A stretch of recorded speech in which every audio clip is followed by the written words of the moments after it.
കായാമ്പൂവർണ്ണ നിന്നോട് കുഴൽ വിളി കാതിൽ ഞാൻ കേൾക്കുവതെന്നോ. കായാമ്പൂവർണ്ണ നിന്നോട് കുഴൽ വിളി കാതിൽ ഞാൻ കേൾക്കുവതെന്നോ.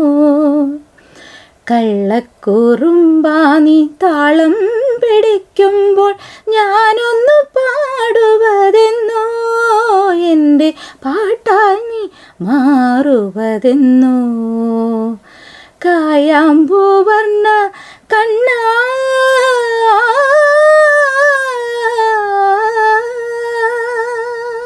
നമസ്കാരം. എൻ്റെ റേഡിയോ 91.2 ചുമ്മാ മിണ്ടാം എന്ന പ്രോഗ്രാമിലേക്ക് എല്ലാവർക്കും സ്വാഗതം. ഇന്ന് നമ്മൾക്കൊപ്പം ഒരു സ്പെഷ്യൽ ഗസ്റ്റ് ആണ് കേട്ടോ. ഒരുപാട് അവാർഡുകളൊക്കെ കരസ്ഥമാക്കിയിട്ടുള്ള നമ്മുടെ നാടിൻ്റെ സ്വന്തം പാട്ടുകാരിയാണ് ശുഭ ചേച്ചി.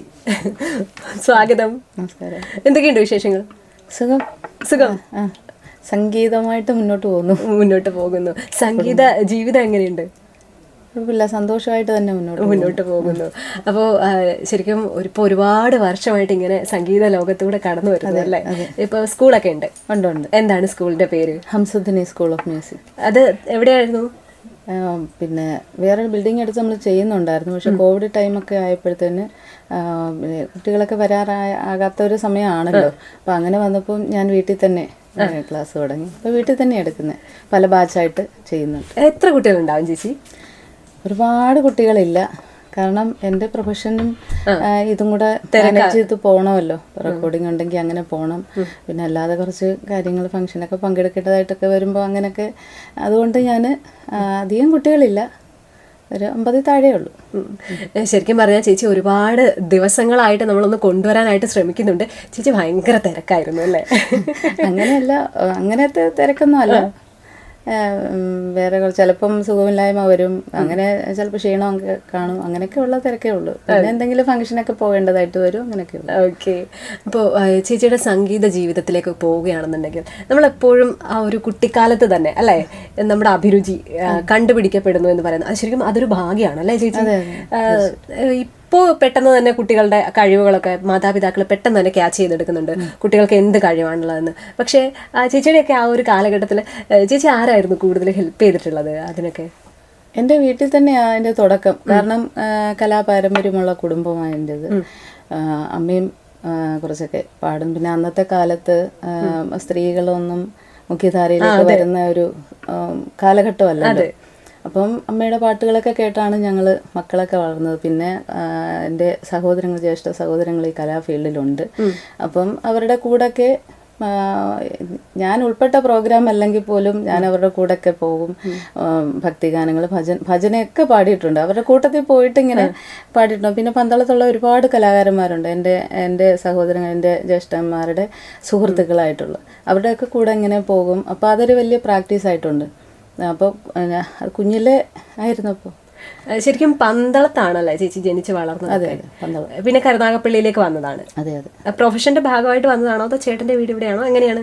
പ്രൊഫഷന്റെ ഭാഗമായിട്ട് വന്നതാണ്. കരുനാഗപ്പള്ളി വളർത്തിയെടുത്തു എന്ന് പറയണം അല്ലേ? ഞങ്ങൾക്ക് അതിൽ അഭിമാനിക്കാട്ടോ. ഓക്കെ. എനിക്കും അതിൽ വലിയ സന്തോഷം. എൻ്റെ ജന്മനാട് പോലെയും. പിന്നെ എൻ്റെ ഹസ്ബൻഡിൻ്റെ നാട് ചെങ്ങന്നൂരാണ്.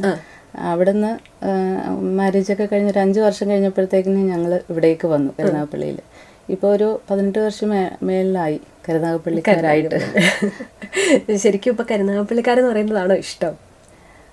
അങ്ങനെ എനിക്കെല്ലാം ഒരുപോലെയാണ്. എൻ്റെ നാട് പോലെ തന്നെയാണ് കരുനാഗപ്പള്ളി പോലെ തന്നെയാണ് ചെങ്ങന്നൂരും. അങ്ങനെ 3 സ്ഥലമായിട്ട് എപ്പോഴും യാത്രകളും, എന്ത് വിശേഷം ഉണ്ടെങ്കിലും ഞങ്ങൾ പന്തളത്തേക്ക് പോകുന്നുണ്ട്, ചെങ്ങന്നൂരേക്ക് പോകുന്നുണ്ട്. പിന്നെ ഇവിടെ നമ്മൾ താമസിക്കുന്ന സ്ഥലമാണല്ലോ, അതിന് കുറച്ചുകൂടെ ഒരു പ്രത്യേകത തോന്നാറുണ്ട് എൻ്റെ പ്രൊഫഷൻ വെച്ച് നോക്കും. ഓക്കെ. അപ്പോൾ ചേച്ചി എനിക്ക് വേണ്ടി ഒരു പാട്ട് പാടി തരുമോ? എനിക്ക് ഈ പാട്ട് പാടാൻ അറിയില്ല, അതുകൊണ്ട് ഈ പാട്ടുകാരോടൊക്കെ വല്ലാത്ത ഇഷ്ടമാണ്. അപ്പോൾ എനിക്ക് വേണ്ടി ഒരു പാട്ട്, ആദ്യത്തെ പാട്ട് എനിക്ക് വേണ്ടി. അതെ, തീർച്ചയായിട്ടും. ജാനകിയമ്മ പാടിയ പാട്ട് എനിക്ക് ഏറെ ഇഷ്ടപ്പെട്ട, എനിക്ക് മാത്രമല്ല എല്ലാവരും മനസ്സിൽ ആരാധിക്കുന്ന വലിയൊരു വ്യക്തിത്വമാണ് അമ്മ ജാനകി അമ്മയുടെ പാട്ടുകൾ. അത് പാടാത്ത മലയാളികളില്ല. ഇല്ല, മലയാളികൾ തന്നെയല്ല, എല്ലാവരും ഏറ്റു പാടിയിട്ടുള്ള അമ്മയുടെ ഒരു പാട്ട് പാടാം.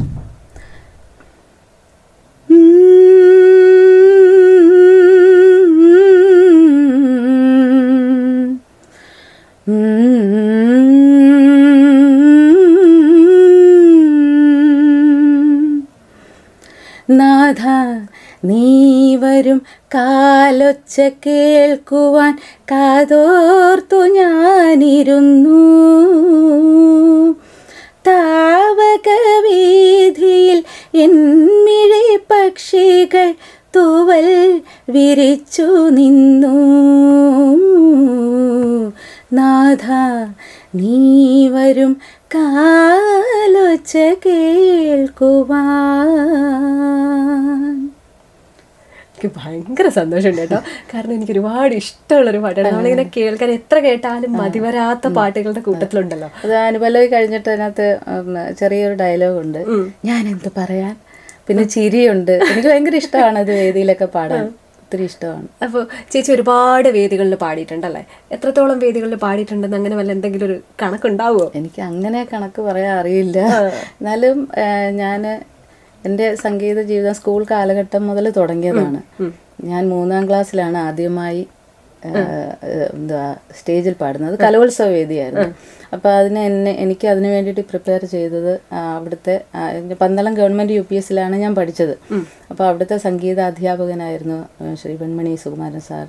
അപ്പോൾ അദ്ദേഹമാണ് എന്നെ അത് പഠിപ്പിച്ചതും ആ സ്കൂളിലേക്ക് പിന്നെ കലോത്സവ വേദിയിൽ ആദ്യമായി കൊണ്ടു നിർത്തി പാടിപ്പിച്ചു. അപ്പോൾ ആ പാട്ട് എപ്പോഴും എനിക്ക് ഓർമ്മയുണ്ട്. ഞാൻ അത് 4 വരി പാടാം. തീർച്ചയായിട്ടും ഞാനത് ചോദിക്കും. 3ാം ക്ലാസ്സിൽ പാടിയ പാട്ടാണ്.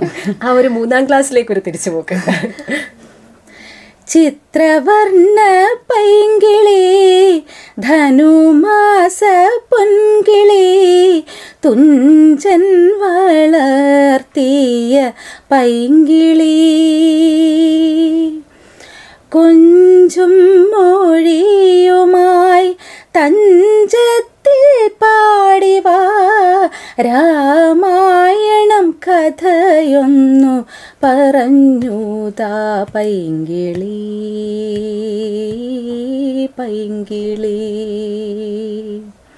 അതാണ് ആ പാട്ട്. അപ്പോൾ ആദ്യം തന്നെ ഒരു റയറായിട്ടുള്ള താളം, പെട്ടെന്ന് പിടികിട്ടാത്ത ഒരു താളമാണ് 7 8 1 2 3 1 2 3 4. അപ്പോൾ ഈ താളത്തിലാണ് എനിക്ക് ആദ്യമായി ഒരു പാട്ട് കിട്ടിയത്.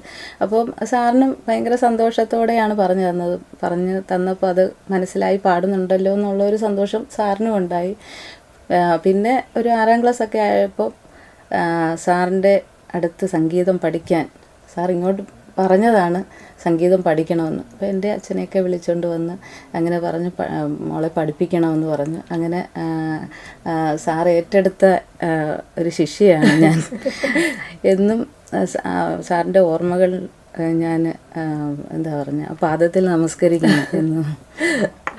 തീർച്ചയായിട്ടും നമ്മൾ ആദ്യമായിട്ട് അങ്ങനെ നമ്മുടെ കഴിവ് കണ്ടെത്തി അല്ലെങ്കിൽ നമ്മുടെ ഉള്ളിലെ ഒരു പ്രതിഭയെ കണ്ടെത്തിയ വ്യക്തി ഒരിക്കലും നമ്മൾ മറക്കില്ല. നമ്മളെ പ്രോത്സാഹിപ്പിച്ച് മുന്നോട്ട് കൊണ്ടുവന്നേരല്ലേ? എൻ്റെ ഗുരുനാഥനാണ്, ആദ്യ ഗുരുനാഥനാണ്. അതെ.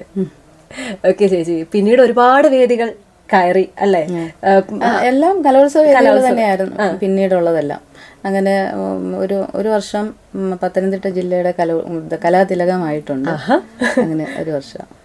അപ്പോൾ ഈ മത്സരവേദികളിലൊക്കെ ചെല്ലുമ്പോൾ എങ്ങനെയാണോ ഒരു കോമ്പറ്റീഷൻ മൈൻഡ് എങ്ങനെയാണ്? എനിക്ക് ജയിക്കണം അങ്ങനെ മൈൻഡ്? ഞങ്ങൾ ആഘോഷിച്ചാ പോയിട്ടുള്ളത്.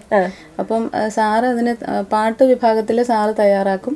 പിന്നെ മറ്റുള്ള സ്കൂളിൽ തന്നെ ഒപ്പന, തിരുവാതിര, അങ്ങനെ പല ഐറ്റംസ് പഠിപ്പിക്കാനായിട്ട് പിന്നെ അധ്യാപകരെത്തുമല്ലോ. അപ്പോൾ ഒരുപാട് വിഷയവുമായിട്ട് ഒരുപാട് കലാവിഭാഗങ്ങളുമായിട്ടാണ് ഞങ്ങൾ കലോത്സവ വേദിയിൽ പോയിട്ടുള്ളത്. അപ്പോൾ ഇത്രയും കുട്ടികളുടെ ഒരു കൂട്ടായ്മയും പറഞ്ഞല്ലേ ടൂറ് പോകുന്ന പോലെ ഭയങ്കര സന്തോഷത്തിൽ ഞങ്ങൾ അടിച്ചു വിളിച്ച് പോയിട്ടുള്ളത്. അതിനകത്തൊരു മത്സരമൊന്നും ഞങ്ങൾ ചിന്തിച്ചിട്ട് പോലും ഇല്ല. അങ്ങനെ അപ്പം ഞാനും ഒപ്പനയും തിരുവാതിരയും മാർഗംകളിയും ഇതെല്ലാം ഞാൻ പങ്കെടുത്തിട്ടുണ്ട്. അങ്ങനെ അതുകൊണ്ട് കൂടുതൽ പോയിന്റ് കിട്ടിയത് കൊണ്ടാണ് അങ്ങനെ കലാതിലകമായത്. കഥാപ്രസംഗമൊക്കെ പറഞ്ഞിട്ടുണ്ട്, പക്ഷെ അതൊന്നും ഓർക്കുന്നില്ല. ഈ പാട്ട് മാത്രമല്ലാതെ കഥാപ്രസംഗം ചെയ്തിട്ടുണ്ട്, മറ്റെന്തൊക്കെയാണ്? തിരുവാതിര, മാർഗംകളി, പിന്നെ അതുമായിട്ട് ബന്ധപ്പെട്ട ഒപ്പന, അതൊക്കെ ചെയ്തിട്ടുണ്ട്. ഡാൻസിലേക്ക് കൈവെക്കാൻ നോക്കിയിട്ടില്ലേ? ക്ലാസിക്കലായിട്ട് പഠിക്കാൻ ഇഷ്ടമുണ്ടായിരുന്നു, പക്ഷെ പിന്നെ അത് പെട്ടെന്ന് എത്തിച്ചെല്ലാൻ പറ്റത്തില്ലല്ലോ. ആഗ്രഹം ഉണ്ടെങ്കിലും അതിന് കുറച്ച് സാമ്പത്തിക വിഷയങ്ങളൊക്കെ ഉണ്ട്. അപ്പം ഞാൻ അധികം സാമ്പത്തികമുള്ള വീട്ടിലെ ഞാൻ അല്ലായിരുന്നു. അപ്പോൾ അതിൻ്റെതായിട്ടുള്ള ബുദ്ധിമുട്ടുകൾ ഉണ്ടായിട്ടുണ്ട്.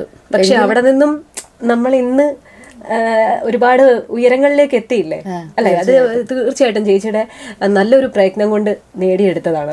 ചേച്ചിക്ക് സപ്പോർട്ട് ചെയ്ത് നിന്നവരും പ്രയത്നമുണ്ട്. എങ്കിലും അതിനുവേണ്ടി പരിശ്രമിച്ച ഒരുപാട് ഗുരുക്കന്മാരുണ്ട്. പിന്നെ എൻ്റെ സഹോദരൻ, മൂത്ത സഹോദരൻ പന്തളം സോമരാജൻ, അദ്ദേഹം കീബോർഡ് പ്ലെയറാണ്, സംഗീത സംവിധാനവും ചെയ്യും. പിന്നെ അതുപോലെ ഇളയ ജ്യേഷ്ഠൻ പന്തളം പുഷ്പരാജൻ തബലയൊക്കെ വായിക്കും. അപ്പോൾ ഞാൻ ഈ തബലയും ഹാർമോണിയം കീബോർഡും ഇതെല്ലാം ചെറുപ്പത്തിലെ കണ്ടു വളർന്നത് കൊണ്ട് പിന്നെ അവരുടെ സുഹൃത്തുക്കളായിട്ടുള്ളവർ പിന്നെ എനിക്ക് സംഗീതത്തിൽ വളർന്നു വരാൻ ഒരുപാട് പ്രചോദനമായിട്ടുണ്ട്. ഒരുപാട് സന്തോഷം. അതുപോലെ തന്നെ ചേച്ചിക്ക് കുറേ അവാർഡുകളൊക്കെ കിട്ടിയിട്ടുണ്ടല്ലേ? പിന്നീട് ഭക്തിഗാനം കുറേയുണ്ട്, നാടക ഗാനങ്ങൾ കുറേയുണ്ട് അല്ലേ? ചേച്ചിക്ക് ഏറ്റവും കൂടുതൽ പാടാൻ ഇഷ്ടമുള്ളത് ഏതായിരിക്കും? ഭക്തിഗാനമാണോ, സിനിമാ ഗാനങ്ങളാണോ, നാടക ഗാനങ്ങളാണോ? കുഴപ്പിക്കുന്ന ചോദ്യമാണെന്ന് പറയരുത് കേട്ടോ. അത് കുഴപ്പിക്കുന്ന ചോദ്യമാണ്. കാരണം എനിക്ക് അങ്ങനെയൊന്നും തോന്നിയിട്ടില്ല. എനിക്ക് കിട്ടുന്നത് എന്തോ അത് എന്നിൽ എൻ്റെ കഴിവിൻ്റെ പരമാവധി ഞാൻ നന്നാക്കാൻ ശ്രമിച്ചിട്ടുണ്ട്. ഇപ്പം നാടകത്തിലായാലും ചിലപ്പോൾ വിരഹ ഗാനമായിരിക്കാം. ആ നാടകത്തിൻ്റെ സിറ്റുവേഷനാണ് പ്രധാനം. ആ സിറ്റുവേഷനിൽ യോജിച്ച് വരണം നമ്മുടെ പാട്ടുകൾ, വരികൾ ഉൾക്കൊണ്ട് പാടാൻ ശ്രമിക്കണം. പിന്നെ എന്താ പറയുന്നത്, എനിക്കങ്ങനെയാണ് തോന്നിയിട്ടുള്ളത്. ഒരു അസാധ്യമായി പാട്ട് പാടുന്നതിലല്ല നാടകത്തിലെന്നാണ് എൻ്റെ ഒരു കാഴ്ചപ്പാട്.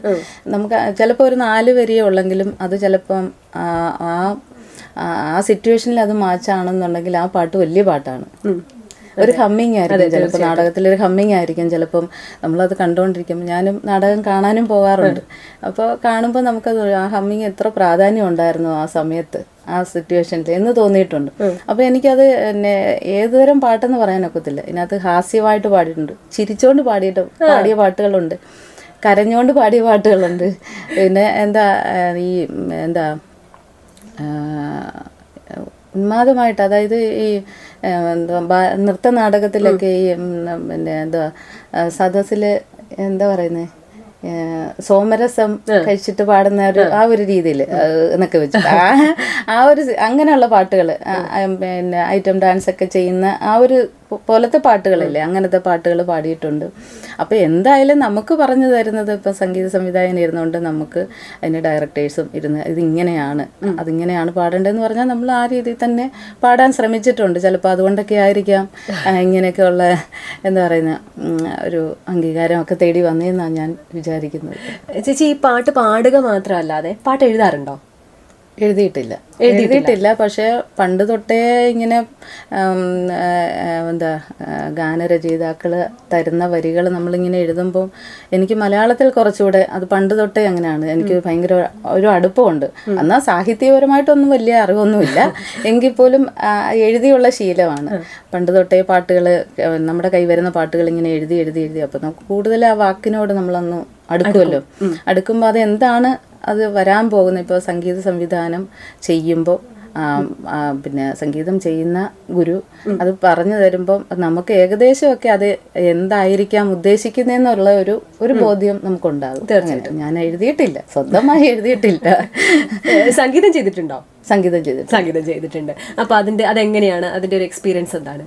സംഗീതം ചെയ്യുന്നത്? അതെ, ഞാനങ്ങനെ നേരത്തെ ഒന്നും ചെയ്തിട്ടില്ല. പിന്നെ എല്ലാവരും ചെയ്യുന്നത് കണ്ടുകൊണ്ട് ഇങ്ങനെ ആയാൽ കൊള്ളാം എന്നുള്ളൊരു രീതിയിലൊക്കെ ചെറിയ ചെറിയ പാട്ടുകൾ. പിന്നെ എനിക്കൊരു യൂട്യൂബ് ചാനലുണ്ട്, ശുഭസംഗീതം എന്നാണ് പേര്. അപ്പോൾ അതിൽ ഈ അടുത്ത സമയത്താണ് തുടങ്ങിയത്. ഇപ്പോൾ ഒരു 1.5 വർഷം ആയിട്ടേ ഉള്ളൂ അത് ഞാൻ ചെയ്ത് തുടങ്ങിയിട്ട്. അപ്പോൾ അതിനകത്ത് ഞാൻ സംഗീതം ചെയ്ത പാട്ടുകളാണ് അതിനകത്ത് കൂടുതൽ വന്നിട്ടുള്ളത്. അപ്പം മോൻ ഈ ഫീൽഡിലുണ്ട്. മകൻ്റെ പേര് ദേവദർശൻ. ചേട്ടൻ്റെ പേര് രഘുനാഥ്. അപ്പോൾ രണ്ടുപേരും വളരെയധികം സപ്പോർട്ടാണ്. ഉണ്ട്, തീർച്ചയായിട്ടും. പിന്നെ അപ്പോൾ അവരുടെ സപ്പോർട്ട് കൊണ്ട് ഇങ്ങനെ മുന്നോട്ട് പോകുന്നു. അപ്പോൾ നമ്മൾ പറഞ്ഞിട്ടുണ്ടായിരുന്നു ചേച്ചിക്ക് അവാർഡ് കിട്ടിയ കാര്യം. ചേച്ചിക്ക് എത്ര അവാർഡോളം കിട്ടിയിട്ടുണ്ട്? 5 സംസ്ഥാന അവാർഡ്. കേരള സംഗീത നാടക അക്കാദമിയുടെ പ്രൊഫഷണൽ നാടക മത്സരത്തിലെ മികച്ച ഗായിക എന്ന് പറഞ്ഞ ഓരോ സെഗ്മെന്റ് ഉണ്ടല്ലോ, മികച്ച സംവിധാനം, സംഗീത സംവിധാനം, പിന്നെ നാടകരചന, അങ്ങനെ അഭിനേതാവ്, അങ്ങനെ വരുന്നതിൽ ഗായികയ്ക്കുള്ള അവാർഡ്. എനിക്ക് തോന്നുന്നു കണ്ടിന്യൂസ് ആയിട്ട് കിട്ടിയതാണെന്ന് തോന്നുന്നു അല്ലേ? 2010 ആദ്യത്തത് കൊല്ലം കാളിദാസ കലാകേന്ദ്രത്തിന്റെ നമ്മുടെ പ്രിയങ്കരനായ അഭിനേതാവ് മുകേഷ് സാറിൻ്റെയൊക്കെ അവരുടെ കുടുംബത്തിലെ നാടക സമിതിയാണ് പിന്നെ അദ്ദേഹത്തിൻ്റെ സഹോദരി സന്ധ്യ രാജേന്ദ്രൻ, പിന്നെ ചേച്ചിയുടെ ഹസ്ബൻഡ് വളരെ പ്രഗത്ഭനായ സിനിമാ താരമാണ് ഈ രാജേന്ദ്രൻ സാർ. അപ്പോൾ അവരെല്ലാവരും കൂടെ ഉൾപ്പെട്ട സമിതിയാണ് കൊല്ലം കാളിദാസ കലാകേന്ദ്രം. അപ്പോൾ അതിലെ രമണൻ എന്ന നാടകത്തിലാണ് ആദ്യമായി അംഗീകാരം നേടി വന്നത്. ശരിക്കും അതൊരു ഭയങ്കര സന്തോഷമുള്ളൊരു മൊമെന്റ് ആയിരിക്കും അല്ലേ ചേച്ചി? ചേച്ചി അത് പ്രതീക്ഷിച്ചിട്ടുണ്ടായിരുന്നോ? ഒരു പ്രതീക്ഷയില്ല. കാരണം എന്ന് പറഞ്ഞാൽ എന്നെ ഇപ്പോൾ ഒരു വർക്ക് പാടാനായിട്ട് വിളിക്കുന്നു, നമ്മളവിടെ പോകുന്നു, നമുക്ക് വരികൾ തരുന്നു, എഴുതുന്നു, പാട്ട് പാടി തരുന്നു, അത് പാടുന്നു, പാടി തിരിച്ചു വീട്ടിൽ പോകുന്നു. ഇങ്ങനെ ഒരു എന്താ പറയുന്നത്, നാടക മത്സരം നടക്കുന്നെന്ന് പോലും അറിവില്ലാതിരുന്ന ഒരു സമയമാണ് എനിക്ക്. മത്സരം ഇങ്ങനെ സംസ്ഥാന നാടക മത്സരങ്ങൾ നടക്കുന്നെന്ന് പോലും അറിവില്ലാതിരുന്ന, എനിക്കറിയില്ല. അങ്ങനെ ഇരുന്ന ഒരു സമയത്താണ് ഇങ്ങനെ ഒരു അവാർഡ് വന്നത്. അപ്പോൾ ഭയങ്കര അതിശയമായിരുന്നു, സന്തോഷമുണ്ടായിരുന്നു. ആ പാട്ട് ചേച്ചിക്ക് ഓർമ്മയുണ്ടോ?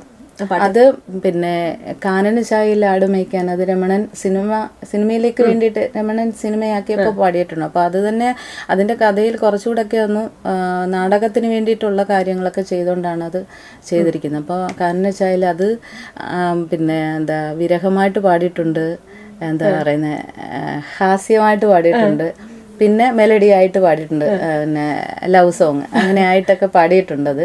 പിന്നെ അതുകൂടാതെ ചങ്ങമ്പുഴ കവിതകൾ കുറേ അതിനകത്ത് 6 വരി കവിതകൾ കുറേ വന്നിട്ടുണ്ട്. അപ്പോൾ ഇതിനെല്ലാം കൂടിയാണ് അവാർഡ് ലഭിച്ചത്. അപ്പോൾ ചേച്ചിക്ക് 4 വരി ഞങ്ങൾക്ക് പാടും. കാനന ഛായയിലാടുമേയ്ക്കാൻ ഞാനും വരട്ടെയോ നിന്റെ കൂടെ, പാടില്ല നമ്മൾ പാടെ മറന്നൊന്നും ചെയ്തുകൂടാ. ഈ പാട്ട് നമ്മൾ എത്ര കാലം കഴിഞ്ഞ് കേട്ടാലും വേണേ പാടാം. തീർച്ചയായിട്ടും. വനത്തിലെ കാഴ്ച കാണാൻ എന്നെയും കൂടൊന്നു കൊണ്ടുപോകൂ, നിന്നെയൊരിക്കൽ ഞാൻ കൊണ്ടുപോകാം, ഇന്നു വേണ്ടോ മലാളെ, കാനന ഛായയിലാടുമേയ്ക്കാൻ ഞാനും വരട്ടെയോ നിന്റെ കൂടെ. സൂപ്പർ. ഇത് അത് യുഗ്മഗാനമായിരുന്നല്ലോ. അപ്പൊ അത് കൂടെ പാടിയിരിക്കുന്നത് ബിനു സരിക ചേട്ടനാണ്. എല്ലാവർക്കും ഇവിടെ റേഡിയോയിൽ എല്ലാവർക്കും അറിയാം ബിനു ചേട്ടനെ.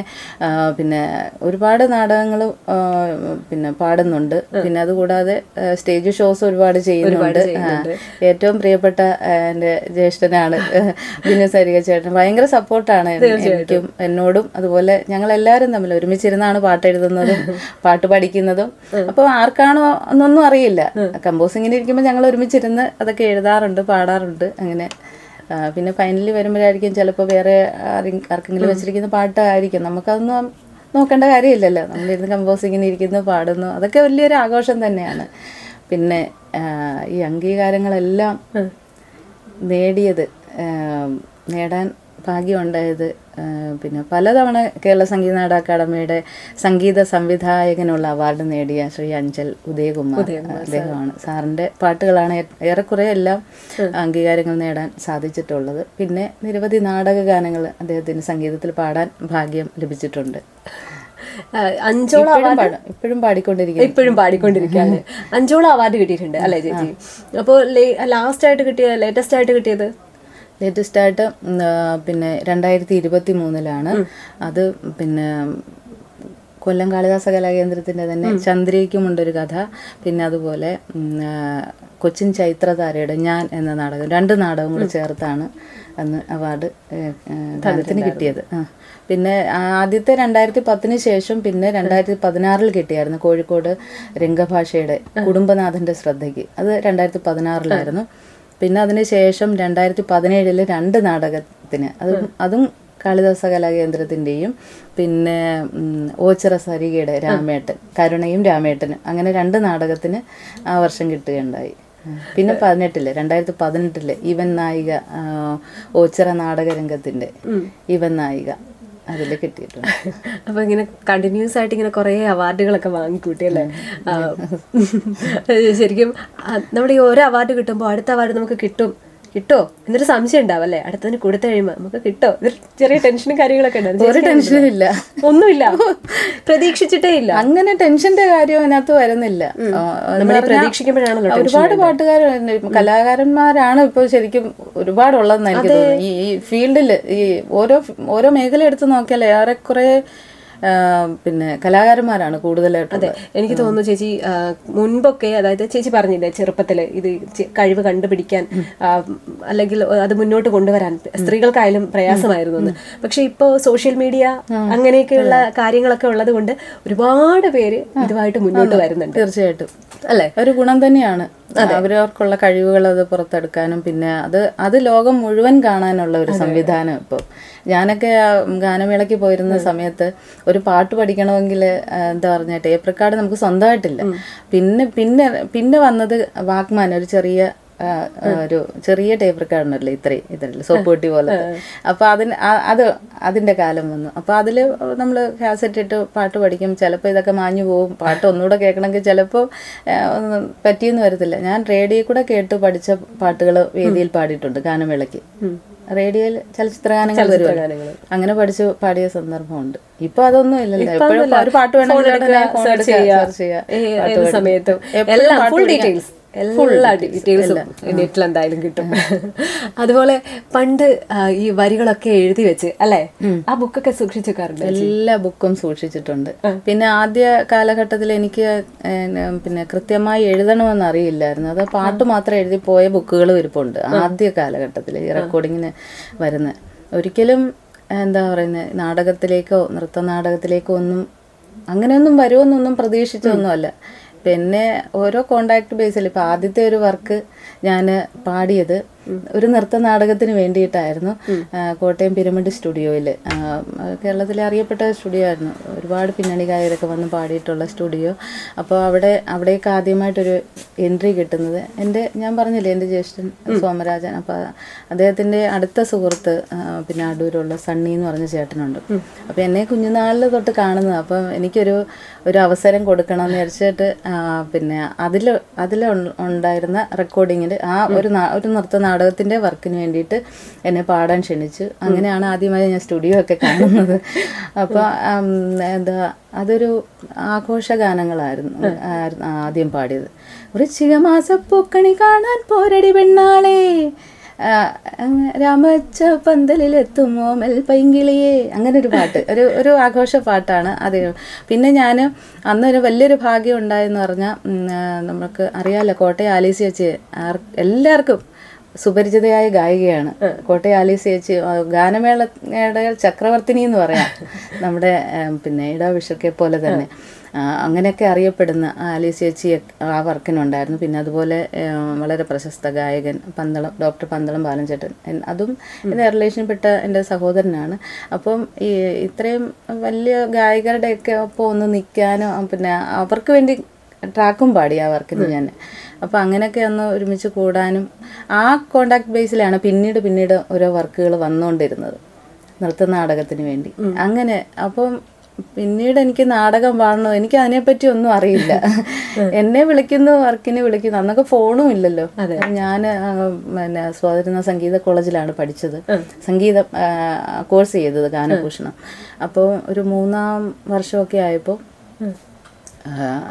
ചേട്ടൻ എൻ്റെ ആങ്ങളെ അവിടെ വന്ന് വിളിക്കുമായിരുന്നു. ഫോണിന് ചിലപ്പോൾ കിട്ടത്തില്ല, ചിലപ്പം വിളിക്കുമ്പോൾ ചിലപ്പോൾ നേരിട്ട് സംസാരിക്കാൻ പറ്റിയില്ലെങ്കിലോ എന്ന് വെച്ചാൽ അവിടെ വന്ന് വിളിച്ചുകൊണ്ട് വന്ന വർക്കുകൾ ഉണ്ട്.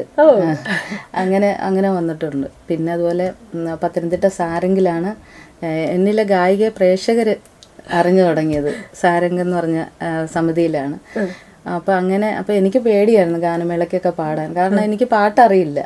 ഗാനമേളയ്ക്ക് ചലച്ചിത്ര ഗാനങ്ങളെല്ലാം അത് കറക്റ്റായിട്ട് ബീജി കഴിഞ്ഞിട്ട് തുടങ്ങേണ്ട ഭാഗങ്ങളെല്ലാം അറിഞ്ഞിരിക്കണമല്ലോ. അപ്പോൾ അങ്ങനെയൊന്നും എനിക്ക് അറിയത്തില്ല, കാരണം പ്രാക്ടീസ് ഇല്ല. ഞാൻ അവിടെ പഠിക്കുന്ന സമയമാണ്. അപ്പം നീ പോയി ധൈര്യമായിട്ട് വാ, പ്രാക്ടീസൊക്കെ വെച്ചിട്ടുണ്ട്. അങ്ങനെ പോയി ഒരു പരിപാടിയായി, പിറ്റേ ദിവസം ഡേറ്റ് തന്നു. അങ്ങനെ 10 വർഷം അവിടെ പാടിയിട്ടുണ്ട്. അപ്പം അതിന് മുമ്പ് ബാലൻചേട്ടൻ്റെ, ഞാൻ പറഞ്ഞില്ലേ ബാലൻചേട്ടൻ്റെ സമിതിയിലൊരു ഓണം സീസണ് 3 പ്രോഗ്രാമിന്, അതാണ് ആദ്യമായിട്ട് ഞാൻ പാടി. 3 പ്രോഗ്രാമേ ഉള്ളായിരുന്നുവെങ്കിലും അവിടെ കലാകാരന്മാരുള്ള പ്രശസ്തരായ ഇന്ന് പിന്നെ സ്റ്റാർ സിംഗറിലും ഒക്കെ പിന്നെ ടോപ്പ് സിംഗറിലും ഒക്കെ വായിക്കുന്ന മറ്റേ മുരളീചേട്ടൻ തബല പുനലൂർ മുരളി, അദ്ദേഹം മുരളീചേട്ടൻ്റെ മോളാണ് ആതിര മുരളി, പിന്നെ ആരോമൽ പിന്നെ പെർക്കഷൻ വായിക്കുന്ന, അവരെല്ലാവരും ചാനലിലുണ്ട്.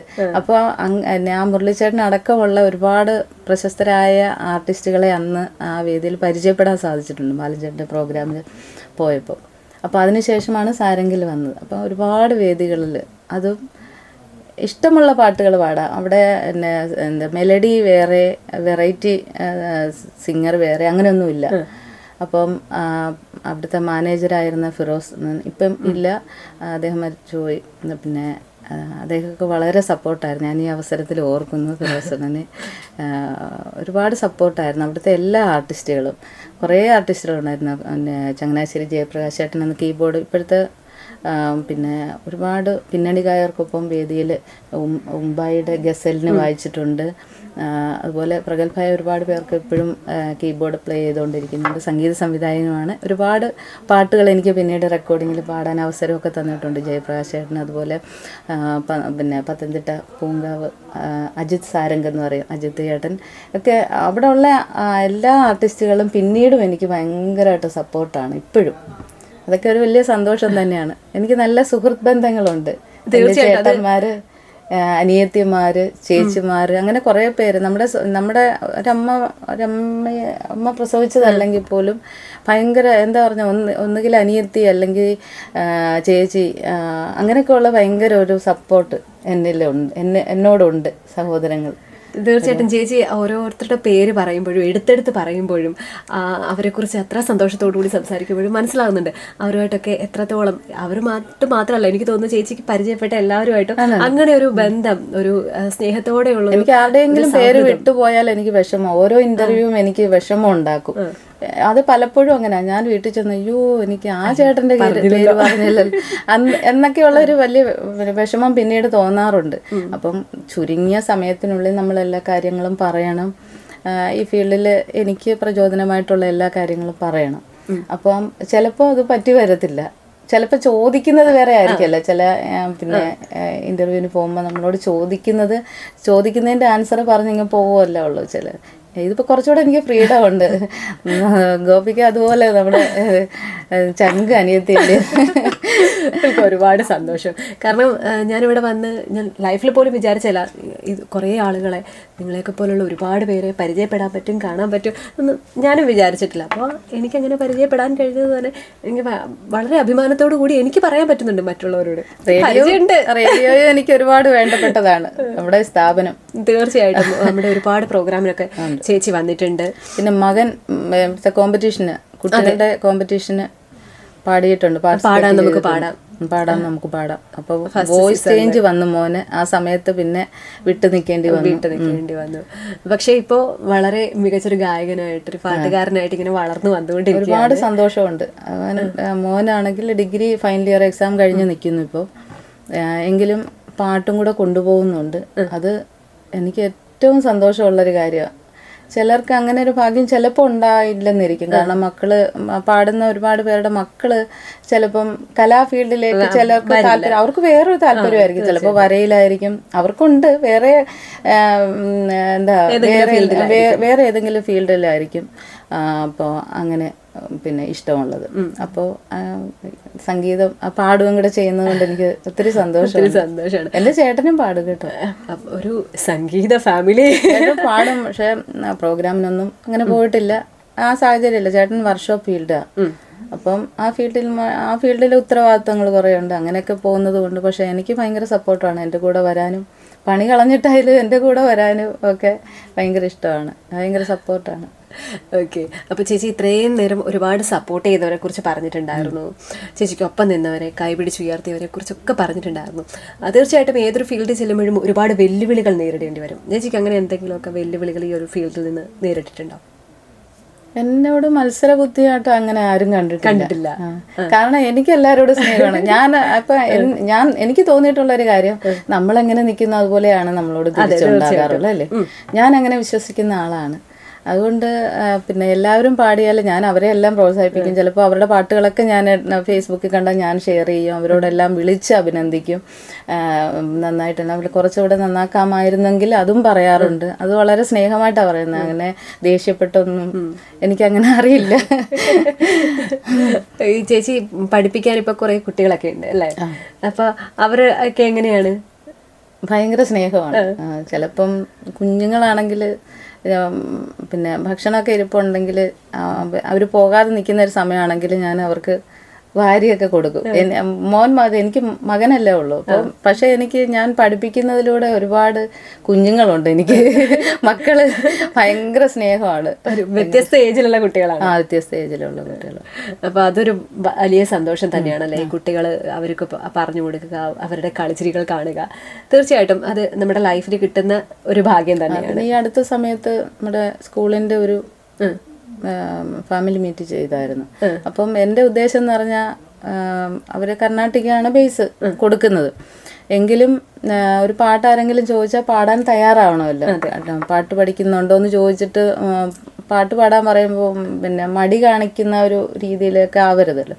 അപ്പോൾ എനിക്ക് ആഗ്രഹമുണ്ട് അവർ കുറച്ചുകൂടെ ഒന്ന് റെഡിയായി വരണമെന്ന്. അപ്പം ഞാൻ വിചാരിച്ചു, നമ്മുടെ ഓർക്കസ്ട്രയിലുള്ള ചേട്ടന്മാരോട് എല്ലാം പറഞ്ഞു, ഇങ്ങനെ ചെറിയൊരു കൂട്ടായ്മ ചെയ്യുന്നുണ്ട്, എല്ലാവരും വന്നൊന്ന് ഹെൽപ്പ് ചെയ്യണം എൻ്റെ മക്കൾക്ക് എന്ന് പറഞ്ഞു. അപ്പോൾ അവരെല്ലാം തയ്യാറായി വന്നു. ഓർക്കസ്ട്രയിൽ പാടാനുള്ള ഒരു പരിശീലനം അവർക്ക് കൊടുത്തു. അപ്പം ഏകദേശം എല്ലാവരും ഞാൻ വിചാരിച്ചതിലും അവർ നന്നായിട്ട് അത് ചെയ്തു. ഓർക്കസ്ട്രയിൽ പാടി, സിനിമാ ഗാനങ്ങളൊക്കെ പാടി. പിന്നെ ആ പ്രോഗ്രാം കണ്ടക്ട് ചെയ്തത് ഈ ബിനുചേട്ടൻ, മുമ്പേ പറഞ്ഞ ബിനുചേട്ടനായിരുന്നു. പിന്നെ അതുകൂടാതെ ഞങ്ങൾ ആദ്യം ഒരു സെഗ്മെന്റ് വെച്ചു, പഴയ ഗാനങ്ങൾ മാത്രമായിട്ട്. അത് മോനുണ്ടായിരുന്നു. പിന്നെ എൻ്റെ ശിഷ്യരായിട്ടുള്ള ഹന ഫാത്തിം, തുളസിക്കതിരിലൂടെ വൈറലായ അറിയാമല്ലോ, തീർച്ചയായിട്ടും അതെ അതെ, ഹന ഫാത്തിം എൻ്റെ ശിഷ്യയാണ്. എൻ്റെ എന്താ പറഞ്ഞ എൻ്റെ ഇപ്പൊ ഡിഗ്രിക്ക് പഠിക്കാൻ ഫസ്റ്റ് ഇയർ, എന്നാലും കുഞ്ഞു മോളാ, വിശ്വസിക്കാൻ പറ്റുന്നില്ല കേട്ടോ. കുഞ്ഞുങ്ങളായിട്ടാ നമ്മൾ കാണുന്നത്. അപ്പം മോളുണ്ടായിരുന്നു. പിന്നെ അയ്യപ്പനെയും അറിയാമല്ലോ, കരുനാഗപ്പള്ളിയുടെ എന്താ യുവഗായകനാണ് അയ്യപ്പൻ ഒരുപാട് റിയാലിറ്റി ഷോയിലൂടെയൊക്കെ വന്ന ഗായകനാണ്. ഇപ്പം നമ്മുടെ പിന്നെ എൻ്റെ കുട്ടികളാണ്.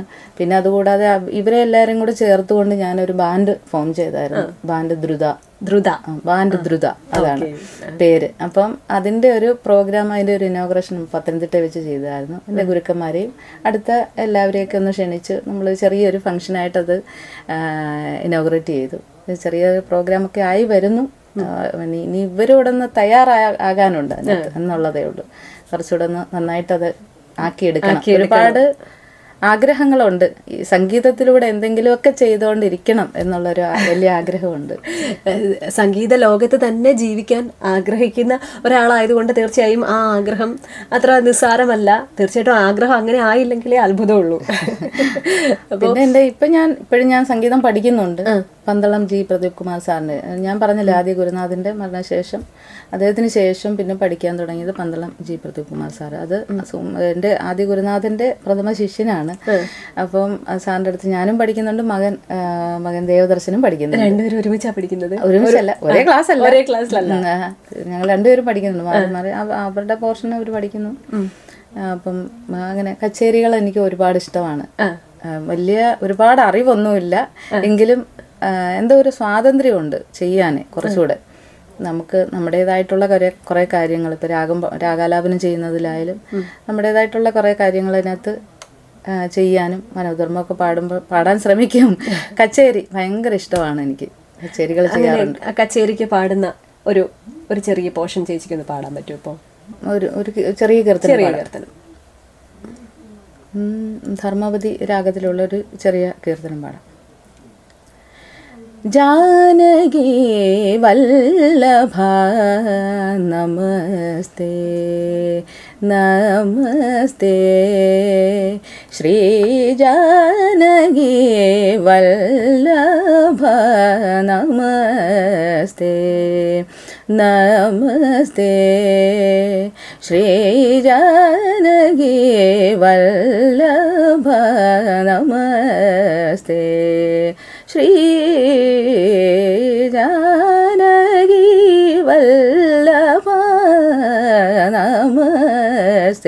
ശ്രീ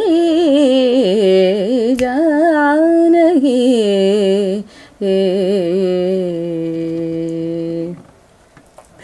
ഈ ഭക്തി ഗാനങ്ങൾ പാടുമ്പോൾ ശരിക്കും നമ്മൾ ദൈവത്തോട് അത്രയും അടുത്ത് നിൽക്കുന്ന പോലെ അല്ലേ, ഒരു ശരിക്കും ഒരു നന്ദി പറച്ചിൽ കൂടിയാണെന്ന് എനിക്ക് തോന്നാറുണ്ട് ഈ ഭക്തിഗാനം പാടുന്നത് കേൾക്കുമ്പോൾ. തീർച്ചയായിട്ടും തീർച്ചയായിട്ടും. ഈ ദൈവമില്ലാതെ ഒന്നുമില്ല. നമ്മൾ പാടുന്ന ഓരോ വാക്കിലും അതിൽ ഒരു ദൈവാംശം നമ്മൾ ഓർത്തുകൊണ്ട് പാടുകയാണെങ്കിൽ അതിന് കുറച്ചുകൂടെ ശക്തി വരുമെന്നാണ് എൻ്റെ അനുഭവം, എനിക്ക് തോന്നിയിട്ടുള്ളത്. അത് ഞാൻ എല്ലാ ഭക്തിഗാനങ്ങളും, ഹിന്ദു, ക്രിസ്ത്യൻ, മുസ്ലിം എല്ലാ ഭക്തിഗാനങ്ങളും ഞാൻ പാടിയിട്ടുണ്ട്. അപ്പം ചില വരികളൊക്കെ കേൾക്കുമ്പം ഞാൻ കരഞ്ഞു പോയ പല പാട്ടുകളുണ്ട്, എൻ്റെ ഓർമ്മയിലില്ല. കാരണം ഇപ്പോഴത്തെ അവസ്ഥയിൽ നമുക്ക് പെട്ടെന്ന് തന്നെ ഫോണിലൊക്കെ ആക്കി എടുക്കാം. പക്ഷെ അന്നത്തെ സാഹചര്യത്തിൽ ഈ CD-യും കാസറ്റും ഒക്കെ ആയിട്ട് ആ കാസറ്റൊക്കെ നമുക്ക് പാടിയ പാട്ടുകളൊന്നും ചിലതൊന്നും കിട്ടിയിട്ടില്ല. അങ്ങനെ മിസ്സായി പോകുമ്പോൾ ഒരു വിഷമമാണ്. മിസ്സായി പോകുമ്പോൾ വിഷമമുണ്ട്. അപ്പം ഞാൻ ചെങ്ങന്നൂർ പാട്ടുപെട്ടിയിൽ ഒരുപാട് ക്രിസ്തീയ ഗാനങ്ങൾ അവിടെ പാടിയിട്ടുണ്ട്. അപ്പോൾ പാടിക്കൊണ്ടിരുന്ന അവസരത്തിൽ എനിക്ക് അതിലെ കുറച്ച് വരികൾ ഇങ്ങനെ കണ്ടപ്പോൾ എനിക്ക് സത്യം പിന്നെ അടുത്ത വരിയിലേക്ക് കടക്കാൻ പറ്റുന്നില്ല. അത്രയ്ക്ക് മനസ്സിലേക്ക് ഈശോയുടെ മുഖം ഒക്കെ ഒന്ന് തെളിഞ്ഞു വരുന്നതും, എന്താ പറയുന്ന, നമ്മുടെ സന്തോഷവും സങ്കടവും എല്ലാം സമർപ്പിക്കുന്ന ഒരു ഒരു ഒരു രീതിയിലേക്ക് വന്നു. പിന്നെ എനിക്ക് അടുത്ത വരി പാടാനൊക്കെ തന്നെ ഞാൻ കരഞ്ഞ് കുറച്ചൊന്ന് റിലാക്സ് ചെയ്തതിന് ശേഷമാണ് പിന്നെ പാടിയത്. അടുത്ത എന്തുവാ ഒന്ന് കട്ട് ചെയ്തിട്ട് പിന്നെ ഞാനൊന്ന് റിലാക്സ് ചെയ്തതിന് ശേഷമാണ് പിന്നെ ആ പാട്ട് എടുത്തത്. അപ്പം അങ്ങനെയൊക്കെ അനുഭവങ്ങൾ ഉണ്ടായിട്ടുണ്ട്. അതുപോലെ വേദിയിലും ഉണ്ടായിട്ടുണ്ട് കേട്ടോ. മൂക്കുമ്പുഴ അമ്പലത്തിൽ ഞാൻ കച്ചേരി ചെയ്യുമ്പോൾ പിന്നെ എൻ്റെ ആദ്യ ഗുരുനാഥൻ സംഗീതം ചെയ്തൊരു പാട്ടുണ്ട്. പുല്ലായി ജനിക്കരുതോ അല്ലേൽ കല്ലായി ജനിക്കരുതോ, മറ്റൊരു ജന്മമുണ്ടോ എനിക്കിനി മറ്റൊരു ജന്മമുണ്ടോ, ഉണ്ടെന്നാകിൽ ആ വൃന്ദാവനതലേ പുല്ലായി ജനിക്കരുതോ അല്ലേൽ കല്ലായി ജനിക്കരുതോ. ഇങ്ങനെ ഒരു ഭജൻ പാടിയപ്പം ഫ്രണ്ടിൽ ഒരു അച്ഛൻ ഇരുന്ന് ഞാൻ നോക്കുമ്പോൾ ഇങ്ങനെ പാടിക്കൊണ്ടിരിക്കുന്ന നോക്കുമ്പോൾ അച്ഛൻ ഇങ്ങനെ കരയുന്നു. പിന്നെ എനിക്ക് അടുത്തത് പാടാൻ വയ്യ. അപ്പോൾ അങ്ങനത്തെ ഒരു വരികളാണ് അത് ഫുള്ള്. പാട്ടിൻ്റെ അനുപല്ലവി ആയാലും ചരണത്തിലായാലും അങ്ങനത്തെ ഒരു വരിയാണ്. അങ്ങനെയൊക്കെ ആ വരികളൊക്കെ എനിക്ക് പാട്ടിനെക്കാട്ടി സാഹിത്യം ഞാൻ ശ്രദ്ധിക്കുന്ന ആളാണ്. അപ്പോൾ അങ്ങനെയൊക്കെ നോക്കുമ്പം എനിക്ക് എന്താ വല്ലാത്ത ഇമോഷൻ ആയിട്ടുള്ള വേദികളുണ്ട് റെക്കോർഡിങ്ങിലായാലല്ല. ഭക്തിഗാനങ്ങൾ ഒരു ഭയങ്കര ഭക്തി തന്നെയാണ് എനിക്ക് തോന്നി. കാരണം ഞാൻ ചേച്ചിയുടെ ഭക്തിഗാനങ്ങളൊക്കെ കുറച്ചൊക്കെ കേട്ടിട്ടുണ്ട്. അപ്പോൾ ഒരുപാട് വളരെ അടുത്ത് ആ ഒരു പാട്ടിനോട് വല്ലാതെ അടുത്ത് എന്താ പറയുക, നമ്മൾ അത്രയും ഇഴുകിച്ചേർന്ന് പാടുക എന്നൊക്കെ പറയത്തില്ലേ, അങ്ങനെ പാടുന്നതായിട്ട് എനിക്ക് ഫീൽ ചെയ്തിട്ടുണ്ട് ആ പാട്ടുകളൊക്കെ. അതാണ് ഞാൻ ചോദിച്ചത്. പിന്നെയെന്ന് പറഞ്ഞാൽ ചില പാട്ടുകളൊക്കെ പാടുമ്പം ചിലപ്പോൾ ആരോഗ്യത്തിൽ ഞാൻ ഓക്കെ ആയിരിക്കത്തില്ല, ചിലപ്പോൾ പനിയുള്ള ദിവസമായിരിക്കും. ആദ്യത്തെ അവാർഡ് കിട്ടിയ ആ നാടകത്തിലെ പാട്ടുകൾ മൊത്തവും പനിയുടെ ടോണുണ്ട്. അയ്യോ, നന്നായിട്ട് വന്നിട്ടുണ്ട്. പിന്നെ ആരെന്തും പറഞ്ഞോട്ടെ ഞാനിതാ സമർപ്പിച്ചു എന്ന് പറഞ്ഞൊരു കവിതയുണ്ട് അതിനകത്ത്. ചങ്ങമ്പുഴ കവിതകളാണ് അതിനകത്ത് കൂടുതലുള്ളത് രമണൻ നാടകത്തിലെ. അപ്പോൾ അത് മൊത്തവും പനീൻ്റെ ടോണായിട്ടാണ് പാടി. അപ്പം എനിക്ക് പാടാൻ കുഴപ്പമില്ല, പക്ഷേ ചില വാക്കുകൾ പിന്നെ അനുനാസികം ഇങ്ങനെ കൂടുതലായിട്ട് വരുന്നുണ്ടായിരുന്നു. അപ്പോൾ ആ വർഷം അവാർഡ് കിട്ടിയതിന് അങ്ങനെ വയ്യാതെ പാടിയിട്ടുള്ള ഒരുപാട് വർക്കുകളുണ്ട്, തീരെ വയ്യാതെ. പക്ഷേ നമ്മളത് ചെയ്തേ പറ്റത്തുള്ളൂ, നമ്മുടെ ജോലിയാണ്. പിറ്റേ ദിവസം വേറൊരു വർക്കായിരിക്കും സ്റ്റുഡിയോയിൽ പറഞ്ഞിരിക്കുന്നത്. അതെ, അങ്ങനെയൊക്കെ ഉണ്ട്. അതുപോലെ എപ്പോഴായാലും ഒരു പാട്ടുകാരായാലും അല്ലെങ്കിൽ ശബ്ദത്തിൻ്റെ ലോകത്ത് ജീവിക്കുന്നവരായാലും ഈ പാട്ടുകാരെ സംബന്ധിച്ചിടത്തോളം അല്ലെങ്കിൽ ശബ്ദത്തിൻ്റെ കൂടെ പോകുന്നവരെ സംബന്ധിച്ചിടത്തോളം അവരുടെ ശബ്ദം എപ്പോഴും വളരെയേറെ പ്രഷ്യസ് ആയിട്ട് വളരെ കെയർ ആയിട്ട് കൊണ്ട് നടക്കേണ്ട ഒന്നാണ് അല്ലേ. അപ്പോൾ ചേച്ചി എന്തൊക്കെ കാര്യങ്ങളാണ് ശ്രദ്ധിക്കുന്നത്? എനിക്കറിയാം ഒരുപാട് സീക്രട്ട് ഉണ്ടെന്ന്, പറയൂ. സീക്രട്ട് അങ്ങനെയൊന്നുമില്ല. തണുത്ത ആഹാരങ്ങൾ കഴിക്കാറില്ല, എന്നാൽ ഒരുപാട് ചൂടും കഴിക്കത്തില്ല. നോൺ വെജും ഇഷ്ടമാണ്, എന്നാലും അമിതമായി എന്നും അങ്ങ് വീട്ടിൽ നോൺ വെജ് അങ്ങനെയൊന്നുമില്ല. ഇലക്കറികൾ ഇഷ്ടമാണ്, കൂടുതൽ ഉപയോഗിക്കും. പിന്നെ പറയും. അല്ല, അങ്ങനെ ഞാൻ അധികം ശരിക്കും പറഞ്ഞാൽ അധികം ശ്രദ്ധിക്കാത്ത ഒരാളാണ് ഞാൻ. എങ്കിലും പിന്നെ ചെവിയൊക്കെ മൂടിക്കിടന്നാൽ നല്ലതാ, കാറ്റ് അധികം കൊള്ളാതെ. യാത്രയിലായാലും നമ്മളൊന്ന് ശ്രദ്ധിക്കുന്നത് നല്ലതാണ്. അങ്ങനെയൊക്കെ എനിക്ക് അങ്ങനെയൊന്നും പറയാനറിയില്ല. പിന്നെ ചൂടുവെള്ളം കുടിക്കും, പിന്നെ ഉപ്പുവെള്ളം ഗാർഗിൾ ചെയ്യും. നമുക്ക് എന്തെങ്കിലും അത്ര ബുദ്ധിമുട്ടുണ്ടെങ്കിൽ അതൊക്കെ ചെയ്യും. പിന്നെ ചില പൊടിക്കൈകളായിട്ടുള്ള മരുന്നുകളുണ്ട്, ഇപ്പോൾ ദേശമൂല രസായനം അങ്ങനെ പോലത്തെ കുറച്ച് ആയുർവേദത്തിൻ്റെ കുറച്ച് പൊടിക്കൈകളൊക്കെ ഉണ്ടല്ലോ, അപ്പം അതൊക്കെ നോക്കും. പിന്നെ ഇരട്ടി മധുരമൊക്കെ നല്ലതാണെന്ന് പറയും, അതൊക്കെ ഇടയ്ക്കൊക്കെ ഇങ്ങനെ ചവയ്ക്കും ഇങ്ങനെയുള്ള അവസരങ്ങളിൽ. അല്ലാതെ ഞാൻ അങ്ങനെ കെയർ ചെയ്യാറൊന്നുമില്ല. ഓക്കെ, കുടുംബിനിയും കൂടെ ആണല്ലോ, അടുക്കളയിൽ നിൽക്കണം. ഇതെല്ലാം കൂടി എങ്ങനെ കൊണ്ടുപോകുന്നു, എങ്ങനെ മാനേജ് ചെയ്യുന്നു? അതൊക്കെ അങ്ങ് പോകും, രസമല്ലേ. മറ്റേ സിനിമയില് ജയറാമേട്ട പറയുന്നുണ്ട് ഇതെല്ലാം ഒരു താളമാണല്ലേ. അതെ, ശരിക്കും ചേച്ചിക്ക് ഇപ്പോൾ ഒരുപാട് സന്തോഷം തോന്നുന്നുണ്ടാവാം. കാരണം ഒരു എന്താ പറയുക, അന്നത്തെ ആ ഒരു കാലഘട്ടത്തിൽ നിന്ന് എല്ലാവർക്കും ഈ പറയുന്നത് പോലെ ഇപ്പോൾ എല്ലാവർക്കും കഴിവുണ്ടെന്നുണ്ടെങ്കിൽ ഉറപ്പായിട്ടും ആ കഴിവ് സോഷ്യൽ മീഡിയ അല്ലെങ്കിൽ ഒരു ഫോൺ ഉണ്ടെങ്കിൽ, നെറ്റ് ഉണ്ടെങ്കിൽ അത് പ്രദർശിപ്പിക്കാം, 10 പേരെ കാണിക്കാം അല്ലേ. പക്ഷെ അന്ന് ചേച്ചി ഇപ്പോൾ ഈ ഒരുപാട് വേദികൾ കീഴടക്കി ഇവിടെ ഇങ്ങനെ വന്ന് നിൽക്കണമെന്നുണ്ടെങ്കിൽ അന്ന് ചേച്ചിയുടെ ഒരു ഭാഗ്യം തന്നെയാണ് അല്ലേ. ഭാഗ്യമുണ്ട്, ദൈവാനുഗ്രഹമാണ്. പിന്നെ ഗുരുക്കന്മാരുടെയൊക്കെ അനുഗ്രഹമുണ്ട്. പിന്നെ എന്താ പറയുന്നത്, പിന്നെ നമ്മുടെ കുടുംബം ഒരു വലിയ ഘടകം തന്നെയാണ്. കൂടെ ഉണ്ട് എല്ലാവരും. എൻ്റെ വീട്ടിലായാലും ഇവിടെ ആയാലും പിന്നെ പന്തളത്തായാലും ചെങ്ങന്നൂരായാലും, അങ്ങനെ ചേട്ടൻ്റെ വീട്ടിലെ എല്ലാവരും ഭയങ്കര സപ്പോർട്ടാണ്. പിന്നെ എന്താ, അതൊരു വലിയ ഭാഗ്യം തന്നെയാണ്. പുറത്ത് ആരാധകരൊക്കെ ഉണ്ടോ, എങ്ങനെയാണ്? ആരാധകരായിട്ട് അയ്യോ പിന്നെ എൻ്റെ പാട്ട് കേട്ടേ മതിയോ അങ്ങനെയൊക്കെ ഇപ്പോഴത്തെ ഒരു രീതി ഉണ്ടല്ലോ. എന്താ പറയുന്നത്, ഓരോരുത്തരെ പ്രൊമോട്ട് ചെയ്ത് ഇങ്ങനെ കയറ്റി വിടത്തില്ലേ ഇപ്പം സോഷ്യൽ മീഡിയയിൽ കൂടെ. അപ്പം അങ്ങനെയുള്ള ഒന്നും ഉണ്ടായിട്ടില്ല. പക്ഷെ നമ്മളോട് സ്നേഹമാണ് എല്ലാവർക്കും, അതെനിക്കറിയാം. എല്ലാവരോടും നമ്മൾ നിൽക്കുന്നതും അങ്ങനെയാണ്. അപ്പോൾ ഒരു പാട്ട് കേട്ടാൽ അതിന് നല്ല അഭിപ്രായങ്ങൾ പറയും. പിന്നെ ശരിയായില്ലെങ്കിൽ അങ്ങനെയും പറയാറുണ്ട്. ഒന്നുകിൽ വിളിച്ച് പറയാം, ഒന്നുകൂടെ നന്നാക്കാമായിരുന്നു എന്ന് പറയാറുണ്ട്.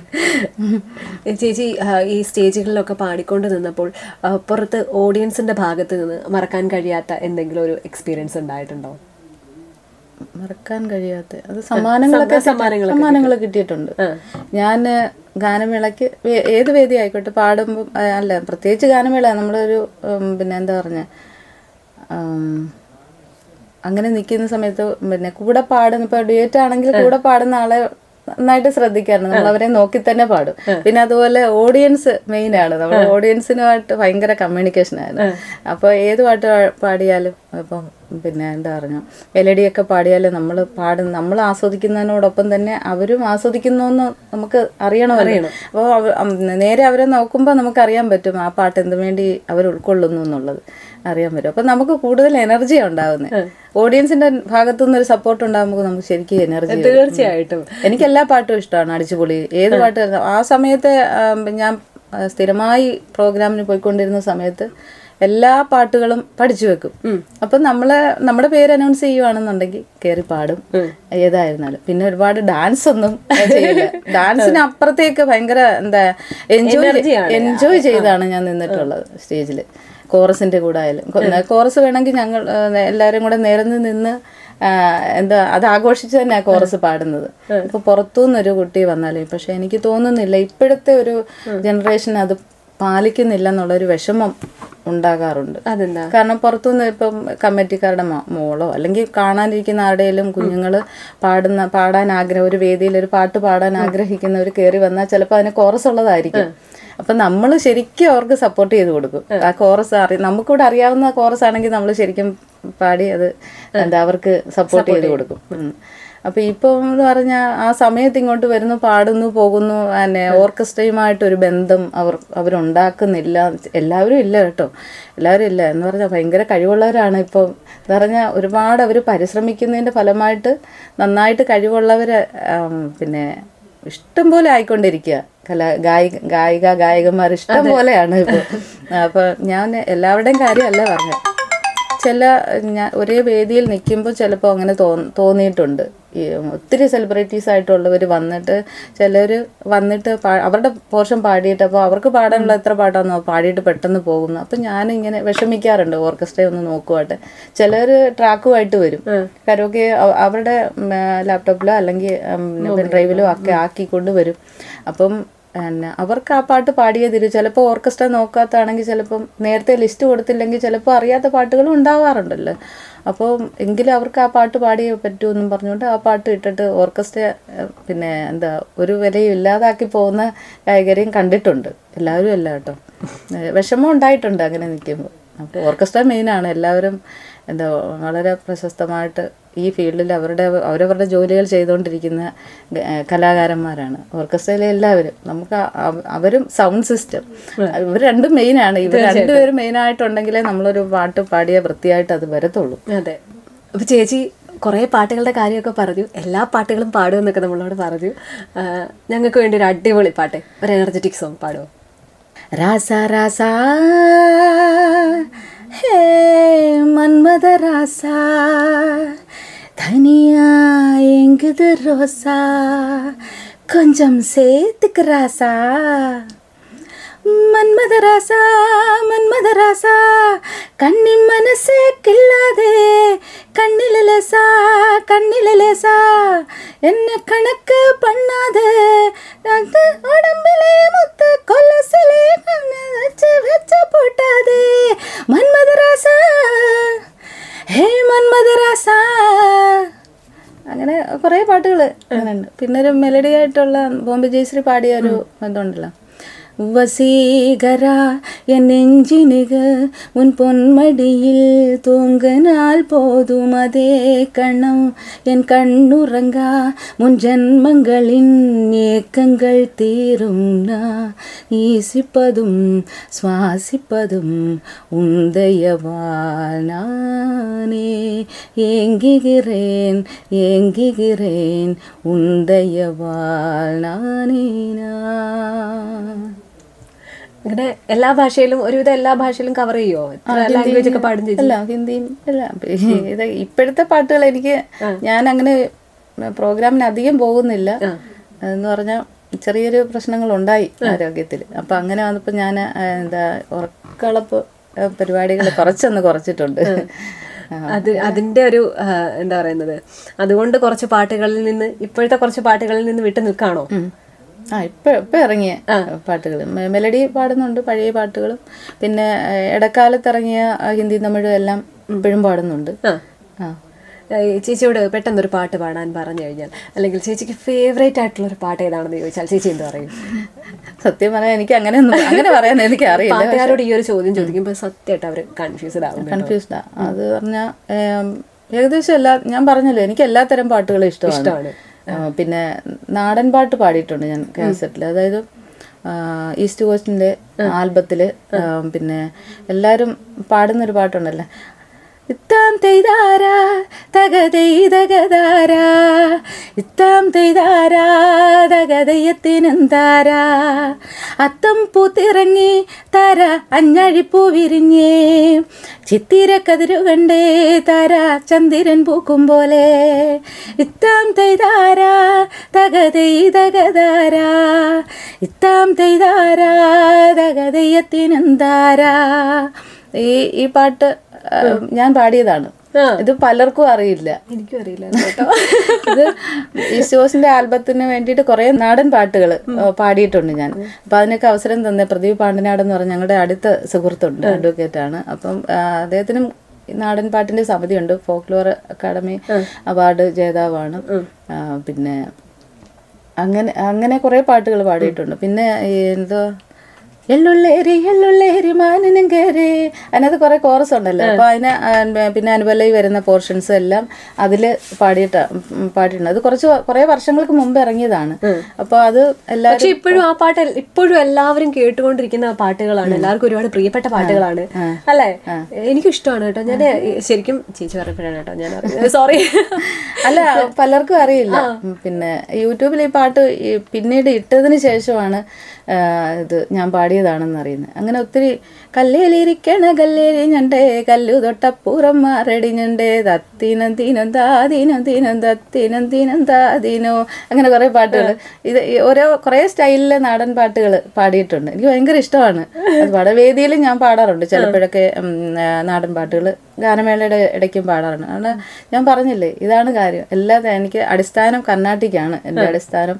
കാരണം അതിൽ നിന്നുകൊണ്ട് എനിക്ക് എല്ലാ തരം പാട്ടുകളും പാടാൻ കിട്ടിയിട്ടുണ്ട്. ഇപ്പം നാടകത്തിലായാലും ചിലപ്പം നാടൻ പാട്ടുകൾ നാടകഗാനത്തിൽ ഉൾപ്പെട്ടിട്ടുണ്ട് ചില പാട്ടുകൾ. അപ്പം അതൊക്കെ എനിക്ക് ഒരുപാട് ഉപകരിച്ചിട്ടുണ്ട്. എനിക്കങ്ങനെ പിന്നെ ഒരു 10ാം ക്ലാസ് ആ സമയം ആ ഒരു ഏജ് വരെയും തുറന്ന ശബ്ദമായിരുന്നു എനിക്ക്. അതിപ്പോൾ ഞാൻ വസീകരയൊക്കെ പാടിയില്ലേ, അപ്പോൾ ആ ഒരു ശബ്ദമായിരുന്നു എനിക്ക്. പക്ഷെ ഞാൻ തന്നെ മെലോഡിയും കൂടെ പാടിയെടുത്താണ്. ഫാസ്റ്റ് വോയിസ് നോക്കിക്കൊണ്ട് പാടി പ്രാക്ടീസ് ചെയ്ത് ഫിലിം സോങ് ഒക്കെ കുറേ കൂടെ കേട്ടു. അപ്പോൾ അങ്ങനെ വന്നപ്പം എനിക്ക് തന്നെ മനസ്സിലായി എനിക്ക് അതും പറ്റുന്നുണ്ട് ഇതും പറ്റുന്നുണ്ട്. വേറെ ശ്രുതിയിലാവണമെന്നേ ഉള്ളൂ. ഇപ്പോൾ ജി ഷാർപ്പൊക്കെ കർണാട്ടിക് പാട്ടുകൾ കർണാടക സംഗീതത്തിലെ കച്ചേരി ക്ലാസിക്കൽ സോങ്സ് പാടിയിട്ട് മെലഡിയിലേക്ക് വരുമ്പോൾ സി ഷാർപ്പ് ഡി ഇ അങ്ങനെയൊക്കെ ഉള്ള ശ്രുതിയിലേക്ക് വോയിസ് ചേഞ്ച് വരുത്തുമ്പോൾ എനിക്ക് ആ പാട്ടും പാടാൻ പറ്റുന്നുണ്ട്. അതുകൊണ്ട് എല്ലാത്തരം പാട്ടുകൾ ആ മോഡുലേഷൻസ് എങ്ങനെ കൊടുക്കണം എന്ന് അതുകൊണ്ട് അറിയാം. ഏത് പാട്ടിന് എങ്ങനെ കൊടുക്കണം എന്നുള്ളത് അറിയാം. അതുകൊണ്ട് എനിക്ക് ഒത്തിരി ഉപകാരമായിട്ടുണ്ട് റെക്കോർഡിംഗ് മേഖലയിൽ. എനിക്ക് ഒരുപാട് ഗുണമായിട്ടുണ്ട് അത്. ശരിക്കും അത് ചേച്ചിയുടെ ഒരു പ്രാക്ടീസിന്റെ മികവ് കൊണ്ട് തന്നെയാണ്. ചേച്ചി തന്നെ ഞാൻ പരിശ്രമിച്ചു കൊണ്ടുവന്നത് തന്നെയാണ്. അത് എല്ലാവരോടും ഞാൻ പറയും, എൻ്റെ സ്റ്റുഡൻസിനോടും ഞാൻ പറയും, ഏത് തരം പാട്ട് പാടാൻ ആര് ചോദിച്ചാലും നിങ്ങൾ തയ്യാറായിരിക്കണം. അതും എൻ്റെ മക്കളോടും മോനോടും ഒക്കെ ഞാൻ പറയാറുള്ളത്, ഏത് പാട്ട് ചോദിച്ചാലും പാടാൻ റെഡിയാണ്. കാരണം പാട്ട് പഠിക്കുന്നു എന്ന് പറയുമ്പോൾ തന്നെ നമ്മളെല്ലാവരും കരുതുന്നത് എന്താണ്, അല്ലെങ്കിൽ ഇപ്പോൾ ചേച്ചി പറഞ്ഞതുപോലെ ചേച്ചി പഠിപ്പിക്കുന്നത് കർണാടിക് സംഗീതമാണ്. അപ്പോൾ പാട്ട് പഠിക്കുന്നു, പക്ഷേ നമ്മുടെ പുറത്തുള്ളവർ ചിന്തിക്കുന്നത് എന്താണ് പഠിക്കുന്നത് അത് പലർക്കും അറിയില്ല അല്ലേ. കൂടുതൽ ഡീറ്റെയിൽ ആയിട്ട് അറിയാത്തത് കൊണ്ട് തന്നെ പാട്ട് പഠിക്കുന്നത് പറയുമ്പോൾ എങ്കിൽ ഒരു പാട്ട് പഠിക്കുക എന്ന് പറയുന്നവരായിരിക്കും. സ്റ്റുഡൻസിൽ വർണ്ണം വരെ ആയ കുട്ടികളുണ്ട്. അപ്പം എന്താ പറയുന്നത്, കുറച്ച് ഉഴപ്പുണ്ട് ഇപ്പോഴത്തെ ഒരു ജനറേഷൻ എന്ന് പറഞ്ഞാൽ. ആദ്യ പാഠങ്ങൾ പഠിക്കാൻ കുറച്ച് പുറകോട്ടാണ് എല്ലാവരും. അതിനുശേഷം പിന്നെ ഒരു ഫിലിം സോങ്ങോ അല്ലെങ്കിൽ ലളിതഗാനങ്ങളോ ഒക്കെ പറഞ്ഞു കൊടുത്താൽ ഭയങ്കര ഇൻട്രസ്റ്റ് ആയിട്ട് കേട്ടോണ്ടിരിക്കും. പക്ഷെ ഇതെന്ന് പറഞ്ഞാൽ ഇത് നമുക്ക് മെയിനാണ്. ഇപ്പോഴും മഹാരഥന്മാരായിട്ടുള്ള വലിയ സംഗീതജ്ഞർ ഇപ്പോഴും ചെണ്ടവരിച്ചകൾ പ്രാക്ടീസ് ചെയ്യുന്നു. ദാസേട്ടന് ഇപ്പോഴും പ്രാക്ടീസ് ചെയ്തുകൊണ്ടിരിക്കുകയല്ലേ. അപ്പോൾ ഒരിക്കലും ഇത് തീരുന്നില്ലേ പഠിത്തം. സംഗീത പഠനം ഒരിക്കലും തീരില്ല. അങ്ങനത്തെ ഒരു വലിയ കടൽ പോലെ കിടക്കുന്ന ഒരു വലിയ മേഖലയാണ് കർണാടക സംഗീതം. ഹിന്ദുസ്ഥാനി അതുപോലെ തന്നെ. ഞാൻ പറഞ്ഞത് എനിക്കറിയാവുന്ന ഒരു കാര്യം ഇതായതുകൊണ്ട് ഞാൻ പറഞ്ഞതാ. അപ്പം എന്താ പറയുന്നത്, അതിലേക്ക് കുറച്ചുകൂടെ ഇൻവോൾവ്ഡ് ആകണമെന്നാണ് പറയുന്നത്. എന്ന് പറഞ്ഞാൽ കുറച്ചുകൂടെ കാര്യങ്ങൾ അങ്ങനെ അറിഞ്ഞതുകൊണ്ടാണ് റെക്കോർഡിങ് ഇരിക്കുമ്പോൾ പാട്ട് പറഞ്ഞു തരുമ്പോൾ കുറച്ചുകൂടെയൊക്കെ എനിക്കതൊന്ന് നോട്ട് ചെയ്യാനും ആ പാട്ട് അവിടെ ആ സംഗതി ഇങ്ങനെയാണ് എന്ന് നമുക്കൊരു ബോധ്യം വരണമെങ്കിൽ കുറച്ച് കാര്യങ്ങൾ അറിഞ്ഞിരിക്കുന്നത് ഒരുപാട് ഉപകാരം ആയിട്ടുണ്ട്. പക്ഷേ അങ്ങനെയൊന്നും അറിവില്ല. ശരിക്കും പറഞ്ഞാൽ ഒന്നും അറിയാതെ തന്നെയാണ് ഇരിക്കുന്നത്. കാരണം ഒരുപാട് മിസ്റ്റേക്സ് പാട്ടിൽ ഉണ്ടാകാറുണ്ട്. ചില പാടി വീട്ടിൽ ചെല്ലുമ്പോൾ അയ്യോ അവിടെ അത് ശരിയായില്ല, അതിങ്ങനെ ആക്കാമായിരുന്നു എന്ന് തോന്നിയിട്ടുണ്ട് ചില പാട്ടുകളൊക്കെ. ചേച്ചി മോനെ ഇങ്ങനെ പഠിപ്പിക്കാറുണ്ടല്ലോ, അപ്പം മോന്റെ ഭാഗത്തുനിന്ന് ചേച്ചിയോട് സജഷൻസ് ഒക്കെ ഉണ്ടാവാറുണ്ടോ? അത് ഉണ്ടാവാറുണ്ട്. പക്ഷെ മോനും കുറച്ച് ഉഴപ്പൊക്കെ ഉണ്ട്. ഈ പറയുന്നത് തന്നെ അവരൊന്ന് സീരിയസ് ആയിട്ട് കാണുന്നില്ലല്ലോ എന്നുള്ളൊരു വിഷമം ഉണ്ടാകാറുണ്ട്. അത് അവരോട് തന്നെ പറയാറുണ്ട്. ഈ സീനിയേഴ്സ് കുട്ടികളോട് പ്രത്യേകിച്ച് പറയാറുണ്ട്. ഇതിൽ കുറച്ച് സീരിയസ് ആയിട്ട് എടുത്തെങ്കിലേ നമ്മുടെ കയ്യിൽ ഇത് വന്നു ചേരത്തുള്ളെന്ന് ഞാൻ പറയാറുണ്ട്. പിന്നെ അപ്പം പറയും എന്തെങ്കിലും മിസ്റ്റേക്സ് ഉണ്ടെങ്കിൽ അവിടെ അത് ശരിയായില്ല. ഇപ്പം ഞാൻ പറഞ്ഞല്ലോ എനിക്ക് ചെറിയൊരു പ്രശ്നങ്ങളുണ്ടായി. ഒരു 3 വർഷം ഫീൽഡിൽ നിന്ന് വിട്ട് നിൽക്കേണ്ട ഒരു കണ്ടീഷൻ വന്നു. സ്ട്രോക്കാണ് വന്നപ്പോൾ കംപ്ലീറ്റ് ഡോക്ടർ MRI റിപ്പോർട്ട് കണ്ടിട്ട് പറഞ്ഞത് ഏരിയ വിട്ടുപോയെന്ന്, മ്യൂസിക് ഏരിയ വിട്ടുപോയെന്നാണ് പറഞ്ഞത്. അപ്പോൾ എന്നോട് തന്നെ നേരിട്ട് പറയുമ്പോഴത്തുള്ളൊരവസ്ഥ ആലോചിച്ച് നോക്ക്. ഞാൻ അവിടെ നിന്ന് മരിച്ചു എന്ന് പറയാം അവിടെ ഇരുന്നുകൊണ്ട്. ഞാൻ അന്നേരം പറഞ്ഞ് സംഗീതം ഇല്ല പിന്നെ എന്തിനാണ് ഞാൻ ജീവിച്ചിരിക്കുന്നതെന്ന് ചോദിച്ചു ഡോക്ടറിനോട്. അപ്പോൾ പറഞ്ഞു വിഷമിക്കേണ്ട, അത് കുറേ മാറി വരും എന്ന് പറഞ്ഞു. സർജറിയൊക്കെ വേണ്ടി വന്നു. എന്താ പറയുന്നത്, അതൊരു വലിയ പ്രതിസന്ധിയായിരുന്നു എന്നെ സംബന്ധിച്ച്. കാരണം എനിക്ക് സംഗീതം അല്ലാതെ വേറെ ഒന്നും അറിയില്ല. നമ്മൾ ജീവിക്കുന്നതും അതുകൊണ്ടാണ്, സാമ്പത്തികപരമായിട്ട് ജീവിക്കുന്നതും അതുകൊണ്ടാണ്. അപ്പോൾ അങ്ങനെയൊക്കെ കുറേ പ്രതിസന്ധികൾ എനിക്ക് നേരിടേണ്ടി വന്നു. പക്ഷേ എങ്കിലും എൻ്റെ കലാസുഹൃത്തുക്കൾ, ഗുരുക്കന്മാർ എല്ലാവരുടെയും പ്രാർത്ഥനയും സപ്പോർട്ടും ഉണ്ട്. അപ്പം എന്നെ ആദ്യം ഇതിന് വേണ്ടിയിട്ട് കണ്ടത് പത്തനംതിട്ടയിലുള്ള സുനിൽ എന്ന് പറഞ്ഞ ഡോക്ടറെയാണ്. അപ്പോൾ ആ ഡോക്ടറിൻ്റെ വലിയൊരു എന്താ പറയുക സപ്പോർട്ട് എനിക്ക് ഈ കാര്യത്തിൽ, പാടി തിരിച്ചു വരണമെന്നുള്ള ഡോക്ടറാണ് ആദ്യമായിട്ട് എനിക്ക് സ്ട്രോക്കാണ് വന്നത് എന്ന് കണ്ടുപിടിച്ചത് ഈ റിപ്പോർട്ട് കണ്ടിട്ട്. അപ്പം അതിന് മുമ്പ് ഞങ്ങൾ സുഖമില്ലാതെ അവിടെ ചെല്ലുകയാണ്. അപ്പം എനിക്ക് വല്ലാത്തൊരവസ്ഥ, കൈയൊക്കെ പെരുക്കുന്നു, നാക്കൊക്കെ കുഴഞ്ഞു പോയി. ആദ്യം 2-3 ഹോസ്പിറ്റലൊക്കെ കൊണ്ടുപോയി, എന്നിട്ടൊന്നും അറിഞ്ഞില്ല എന്താണെന്നുള്ളത്. അപ്പോൾ ആ ഡോക്ടറാണ് കണ്ടുപിടിച്ചത്. അപ്പോൾ ആ ഡോക്ടറിൻ്റെ അടുത്ത സുഹൃത്ത്, ഞങ്ങളുടെ ഏറ്റവും പ്രിയപ്പെട്ട ഒരു ചേട്ടനുണ്ട്, കുടശനാട് ഉണ്ണികൃഷ്ണൻ ചേട്ടൻ. അദ്ദേഹത്തിന് സ്വന്തം സമിതിയൊക്കെ ഉണ്ട് ആലപ്പുഴ, അമൽ കമ്മ്യൂണിക്കേഷൻ എന്ന് പറഞ്ഞ ഓൾഡ് ഈസ് ഗോൾഡ്, എല്ലാ ഗാനമേള എല്ലാം ചെയ്യുന്നുണ്ട്. അപ്പോൾ ചേട്ടന് പ്രോഗ്രാം ഏജൻസിയും നടത്തുന്നുണ്ട്. അപ്പോൾ ചേട്ടനാണ് പറഞ്ഞത് നമുക്ക് ആ ഡോക്ടറിൻ്റെ അടുത്ത് പോകാം. ഇങ്ങനെ വയ്യാതെ വന്നപ്പോൾ ചേട്ടൻ ഇങ്ങനെ വിളിച്ച് പറഞ്ഞു, ചേട്ടാ ഇങ്ങനെ ശുഭയ്ക്ക് തീരെ വയ്യ, ഇങ്ങനെയൊക്കെയുള്ള പ്രശ്നങ്ങളുണ്ട്. അപ്പോൾ ആ ഡോക്ടറെ കൊണ്ട് കാണിച്ചു. അപ്പോൾ ആ ഡോക്ടർ ഉണ്ണിച്ചേട്ടനുമൊക്കെ എപ്പോഴും ഭയങ്കര എന്താ പറഞ്ഞാൽ കൂടെ നിൽക്കുകയാണ്. നമ്മൾ പാടി തുടങ്ങാൻ വേണ്ടിയിട്ട് ഒരുപാട് അവർ പ്രാർത്ഥിച്ചിട്ടുണ്ട്. അതുപോലെ എനിക്ക് ഈ സ്ട്രോക്ക് വന്നതിന് ശേഷം പാട്ട് ഞാൻ പറഞ്ഞില്ലേ കൈവിട്ടു പോയി, പാട്ടൊക്കെ പറയുന്നത് പോലെ ആയിപ്പോൾ. ഞാനിങ്ങനെ പാടി നോക്കുന്നുണ്ട്, പക്ഷെ ആ പാട്ട് തീരെ പാടാൻ കഴിവില്ലാത്ത ഒരു വ്യക്തി പാടുന്നത് പോലെയൊക്കെ ഇരിക്കുന്നു. അത് കറക്റ്റ് നോട്ട്സിലൊന്നും അല്ല. ആ വരി ഞാനങ്ങ് പറയുന്നുണ്ടെന്ന് മാത്രമേ ഉള്ളൂ, അത് പാട്ടല്ല. അങ്ങനത്തെ ഒരു അവസ്ഥയൊക്കെ വന്നു. എന്താ പറഞ്ഞ പിന്നെ എൻ്റെ ഗുരുക്കന്മാരെല്ലാം വന്ന് എന്താ പറഞ്ഞ ആദ്യ പാഠം തൊട്ട് പഠിപ്പിച്ചു തുടങ്ങിയ ഗുരുക്കന്മാർ, പന്തളം പ്രദീപ് കുമാർ സാറ്, പിന്നെ അതുപോലെ ഉദയൻ ചേട്ടനും, അതുപോലെ കരുനാപ്പള്ളിയിലെ പ്രിയപ്പെട്ട ഗായികയുണ്ട് പ്രിയ ചേച്ചി. എല്ലാവരും ഇങ്ങനെ എല്ലാവരും ഇങ്ങനെ അന്തം വിട്ട് നിൽക്കുക, എന്താണ് സംഭവിച്ചതെന്ന് ആർക്കും അറിയത്തില്ല. പിന്നെ അതുപോലെ പിന്നെ ഞങ്ങളുടെ ബാലു ചേട്ടനുണ്ട്, ബാലു കമ്പോസർ ആർട്ടിസ്റ്റാണ്, ഉദയൻ ചേട്ടൻ്റെ സ്ഥിരം പെർക്കഷനിസ്റ്റാണ്. അപ്പം ബാലു ചേട്ടനും ഒക്കെ എനിക്ക് എടുത്തു പറയാനാണെങ്കിൽ ഒരുപാട് പേരുണ്ട് കേട്ടോ. എല്ലാവരോടും ഞാൻ താങ്ക്സ് പറയാണ്. ആരെങ്കിലും വിട്ടുപോയിട്ടുണ്ടെങ്കിൽ ഒരു വിഷമം വിചാരിക്കുന്നത്, ഞാൻ എല്ലാവരും എല്ലാ ദിവസവും ഓർക്കുന്നതാണ്, നന്ദിയോടെ ഓർക്കുന്നതാണ്. അപ്പം അവരെല്ലാവരും ഒരുപോലെ നിന്ന് എൻ്റെ ഒരു കാര്യത്തിന് വേണ്ടിയിട്ട്. പിന്നെ അതുപോലെ കരുനാഗപ്പള്ളി ശ്രീരാഗ് സ്റ്റുഡിയോ എനിക്കൊരിക്കലും മറക്കാൻ പറ്റില്ല. ഞാൻ ഏറ്റവും കൂടുതൽ പാട്ട് പാടിയിരിക്കുന്ന സ്റ്റുഡിയോ ആണ്. ഞാൻ വന്ന കാലം തൊട്ട് പിന്നെ പന്തളത്തുനിന്നും ഇങ്ങോട്ട് യാത്ര അമ്മയും ഞാനും കൂടെ വരാറുണ്ട്, വർക്കിന് വന്നിട്ടുണ്ട്. ഞാൻ പറഞ്ഞില്ല ആ തുടക്കകാലത്ത് വർക്കൊക്കെ കിട്ടി തുടങ്ങിയ ഒരു സമയത്ത് പന്തളത്തുനിന്നും വരാറുണ്ട്. പിന്നെ ചെങ്ങന്നൂരിൽ നിന്ന് ഹസ്ബൻഡിൻ്റെ വീട്ടിൽ ചെങ്ങന്നൂരിൽ നിന്നും വരാറുണ്ട് ശ്രീരാഗിലോട്ട്. അപ്പോൾ ഈ യാത്ര ഒഴിവാക്കാനായിട്ട് എല്ലാവരും പറഞ്ഞു ഇവിടെ അങ്ങ് താമസിക്കുക, കരുനാഗപ്പള്ളിയിൽ അങ്ങ് താമസിക്കുക. അങ്ങനെ 2 വീട്ടിൽ വാടകയ്ക്ക് താമസിച്ചു. ഒന്ന് നമ്മുടെ കരുനാഗപ്പള്ളിയുടെ ശ്രീരാഗിൻ്റെ ഓണറല്ലേ ബഷീർ, ഞങ്ങളുടെ ബഹുമാനപ്പെട്ട ഏറ്റവും ബഹുമാനപ്പെട്ട ബഷീർക്കയുടെ ഒരു സഹോദരൻ്റെ വീടുണ്ടായിരുന്നു അവിടെ ആയിരുന്നു ആദ്യം താമസിച്ചത്. പിന്നെ അതിന് ശേഷം പിന്നെ എൻ്റെ ഒരു ചേച്ചി എന്ന് പറഞ്ഞാൽ ഇവിടെ വന്നിട്ടുള്ള പരിചയമാണ്, സരസ്വതി എന്ന് പറഞ്ഞ ചേച്ചിയുടെ വീട്ടിലും 2 വീട്ടിലങ്ങനെ പിന്നെ പല വർഷങ്ങളായിട്ട് താമസിച്ചു. പിന്നെ ഇപ്പം ഞങ്ങൾ എടക്കുളങ്ങര ഒരു 10 വർഷമായിട്ട് അവിടെ എടക്കുളങ്ങരയിൽ സ്ഥിരതാമസമാണ്, വീടൊക്കെ വാങ്ങി. അപ്പൊ ശരിക്കും ഇതിൻ്റെ ഒരു എന്താ പറഞ്ഞ ഒരു സപ്പോർട്ട് പിന്നെ പറഞ്ഞറിയിക്കുന്നതിനപ്പുറമാണ്. തീർച്ചയായിട്ടും അത് ശ്രീരാഗിൽ ചെന്ന് ഒരു വർക്ക് ചെയ്യുന്നവർക്ക് അത് മനസ്സിലാകും.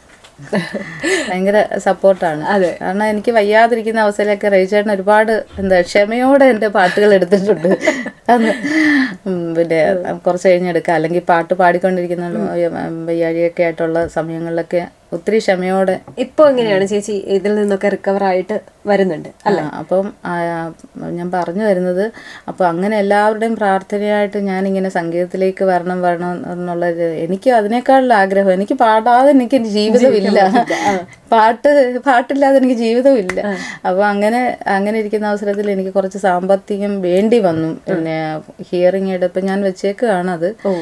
കാരണം കേൾവിക്കുറവ്, പാട്ടിനെ സംബന്ധിക്കുന്ന കേൾവിക്കുറവുണ്ടായിരുന്നു എനിക്ക് പിന്നെ ഈ സ്ട്രോക്ക് വന്നതിന് ശേഷം. അപ്പം അതിന് ഹിയറിംഗ് എയ്ഡ് ഉണ്ടെങ്കിൽ മാത്രമേ ഹൈ ഫ്രീക്വൻസി ലോസ് ആണ് കാണിച്ചത് ഹിയറിംഗ് ടെസ്റ്റിൽ. അപ്പോൾ അങ്ങനെ അപ്പം ഡോക്ടർ നിർദ്ദേശിച്ച് ഹിയറിംഗ് എയ്ഡ് വെക്കുക എന്നുള്ള ഒരു സജഷനാണ്, അത് ഓപ്ഷനാണ് പറഞ്ഞത്.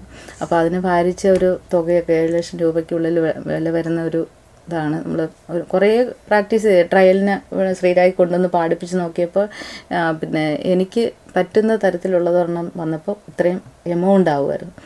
അപ്പോൾ നമ്മുടെ കലാസുഹൃത്തുക്കളോടും എല്ലാവരോടും പറഞ്ഞു. പിന്നെ എൻ്റെ സംഘടന, ഞാൻ ഉൾപ്പെട്ട സംഘടന സിംഗിങ് ആർട്ടിസ്റ്റ് അസോസിയേഷൻ, അത് ഗാനമേളക്കാരുടെ കൂട്ടായ്മയാണ് പിന്നെ അതുപോലെ കാഫ്, കേരളത്തിലെ എല്ലാ കലാവിഭാഗങ്ങളെയും ഒരുമിച്ചൊരു കുടക്കീഴിൽ കൊണ്ടുവന്നിട്ട് പിന്നെ ഒരുപാട് പേർക്ക് ഹെൽപ്പ് ആയിട്ട് ചെയ്തിട്ടുള്ള സംഘടനയാണ് കാഫ്. എന്താ പറയുക, കാഫ് എൻ്റെ സ്വന്തം സംഘടനയാണ്. എനിക്ക് എന്താ പറയുന്നത്, എത്ര നന്ദി പറഞ്ഞാലും തീരില്ല. അതിലെ ഓരോ മെമ്പേഴ്സിനോടും ഞാൻ കടപ്പെട്ടിരിക്കുകയാണ്. പിന്നെ അതിലുപരി പിന്നെ എല്ലാവർക്കും അറിയാമല്ലോ, ശ്രീറാം സാർ കാറ്റേ പാടി ഫേമസ് ആയിട്ടുള്ള വലിയ ഗായകനാണ്.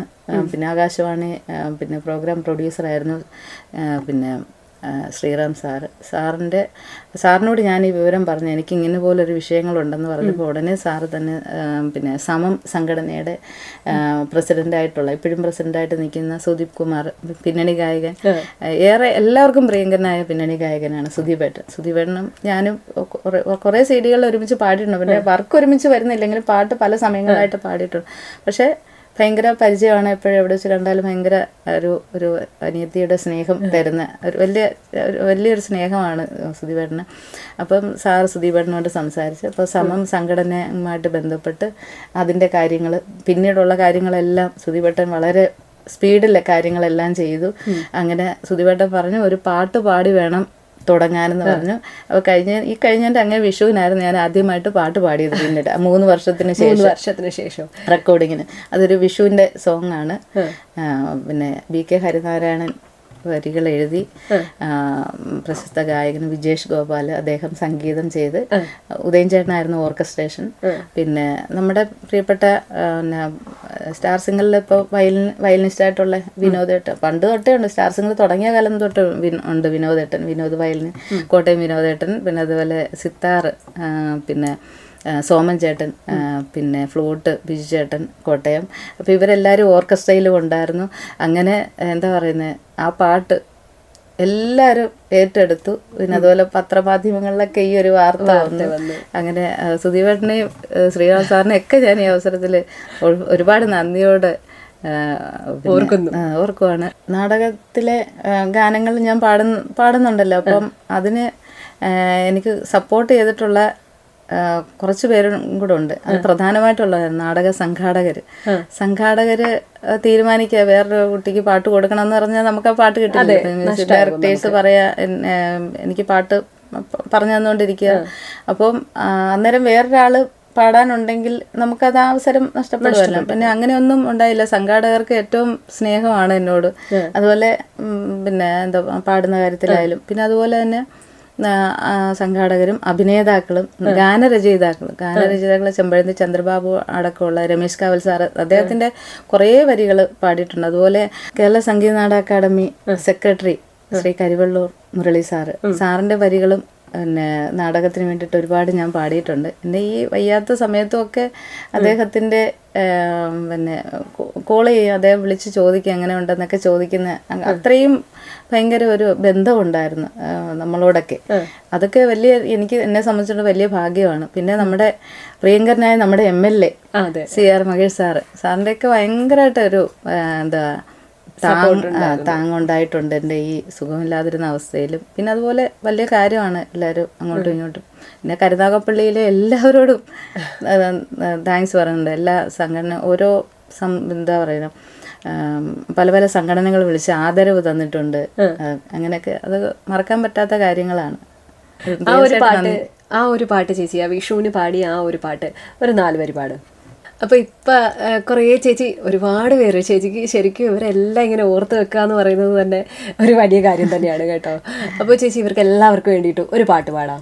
എല്ലാവർക്കും വേണ്ടിയിട്ട് അമ്മ നാടകത്തിലെ പാട്ട്. പിന്നെ കുറേ പാട്ടുകളെല്ലാം ഒരു ഫുൾ സോങ് ആയിട്ട് പാടാൻ പറ്റത്തില്ല. ഈവൻ നായിക എന്ന് പറഞ്ഞാൽ എനിക്ക് അവാർഡ് കിട്ടിയ നാടകത്തിലെ ഗാനമുണ്ട്. അതൊരു ഫ്യൂഷനാണ്. പിന്നെ എന്താ പറഞ്ഞ പ്രതിസന്ധികൾ നേരിട്ട സ്ത്രീകൾ അങ്ങനെ വന്നു. അപ്പം പകുതി സമയം പുരുഷനായിട്ടും പിന്നെ സ്ത്രീത്വം ഉള്ളതുകൊണ്ട് സ്ത്രീയായിട്ട് വന്നിട്ട് ഒരുപാട് കാര്യങ്ങൾ സമൂഹത്തിന് വേണ്ടിയിട്ട് ചെയ്ത ഒരു വലിയ പിന്നെ എന്താ വലിയൊരു വ്യക്തിയുടെ കഥയാണ് അത്. ഈവൻ നായിക എന്ന ഓച്ചിറ നാടകരംഗത്തിൻ്റെ. അപ്പോൾ അതിലൊരു പാട്ട് അതൊരു വലിയ ഫ്യൂഷനാണ്. അപ്പോൾ അത് അങ്ങനെ പെട്ടെന്ന് പാടാൻ പറ്റത്തില്ല, എന്നാലും 4 വരി പാടാം. അവാർഡ് കിട്ടിയ പാട്ടാണ് 2018. രാമായണം കൊത്തിയ വളകളിട്ട് രാഗമാലയം മെല്ലെ നെറ്റിയിൽ തൊട്ട് 7 കടലോടി വന്ന പട്ടുടുത്ത് വേല കാണാനിറങ്ങി വന്നുണ്ണിയാർച്ച. അങ്ങനെ ഒരു പാട്ടാണ്. കുറേ സ്വരങ്ങൾ, ഒത്തിരി കാര്യങ്ങൾ അതിനകത്ത് ചിട്ടപ്പെടുത്തിയിട്ടുണ്ട് ഉദയൻ ചേട്ടനൊരു മാസാണ് എന്ന് പറഞ്ഞാൽ എന്താ പറയുന്നത്. നമുക്ക് പാട്ടൊക്കെ പറഞ്ഞു തരുമ്പോൾ നമുക്ക് കിട്ടുന്ന ഓരോ പാഠങ്ങളാണ് അദ്ദേഹത്തിൻ്റെ ഓരോ വർക്കും. അതുപോലെ തന്നെ അദ്ദേഹത്തിൻ്റെ അനിയനുണ്ട് അഞ്ചൽ വേണുചേട്ടൻ്റെ പാട്ടുകൾ നൃത്ത നാടകങ്ങൾക്ക് വേണ്ടിയിട്ട് ഞാൻ ഒരുപാട് പാടിയിട്ടുണ്ട്. പിന്നെ ആദ്യമായിട്ട് ഒരുപാട് അവസരം തന്നിട്ടുള്ളതാണ് നാടകങ്ങൾക്ക് വേണ്ടിയിട്ട് ആലപ്പി വിവേകാനന്ദ മാഷ്. എന്താ മാഷിൻ്റെയും പാദങ്ങളും ഞാൻ നമസ്കരിക്കുന്നു. ഒരുപാട് എന്താ പറഞ്ഞാൽ മക്കളെ പോലുള്ള ഒരു സ്നേഹമാണ് എന്നോട്. അതുപോലെ ഞാൻ കാണാൻ പോകാറുണ്ട്. ഇപ്പോൾ ഇച്ചിരി വിശ്രമ ജീവിതത്തിലാണ് മാഷ്. കാണാൻ പോകാറുണ്ട്. മാഷിനെ അടുത്ത സമയത്തും പോയി കണ്ടു, മിക്കവാറും പോകാറുണ്ട്. പിന്നെ മാഷിൻ്റെയൊക്കെ ഒരു അനുഗ്രഹം നല്ലതായിട്ടുണ്ട്. കാരണം അതുപോലെ സ്നേഹമാണ് മാഷിൻ്റെയൊക്കെ പാട്ടിനൊക്കെ എന്താ പറയുന്നത്, ഇങ്ങനെയുള്ളവരുടെ കൂടെയൊക്കെ ഇരിക്കാനൊരു എന്താ പറയുക, കൂടെ ഇരുന്ന് പാട്ട് എഴുതാനും പഠിപ്പിക്കാനും ഒക്കെ ഒരു കിട്ടിയൊരു ഭാഗ്യം. തീർച്ചയായിട്ടും അതൊരു വലിയ കാര്യം തന്നെയാണ് ചേച്ചി. അപ്പോൾ കുറേ വിശേഷങ്ങൾ ഒക്കെ നമ്മളോട് പങ്കുവെച്ചിട്ടുണ്ടായിരുന്നു. അപ്പോൾ ശരിക്കും നമ്മുടെ സമയം ഇവിടെ തീരാണ് കേട്ടോ. പക്ഷെ എനിക്ക് ചേച്ചി അങ്ങനെ വിടാൻ തോന്നുന്നില്ല. ഇങ്ങനെ പാട്ട് ഇങ്ങനെ കേട്ടോണ്ടിരിക്കാനേ എനിക്ക് തോന്നുന്നുണ്ട്. അപ്പോൾ ഞങ്ങൾക്ക് എല്ലാവർക്കും വേണ്ടിയിട്ട്, എൻ്റെ റേഡിയോയ്ക്ക് വേണ്ടിയിട്ട് ഒരു പാട്ടും കൂടി നമുക്ക് പാടാം. ഒരു സിനിമ പാട്ടായിക്കോട്ടെ. ആണോ?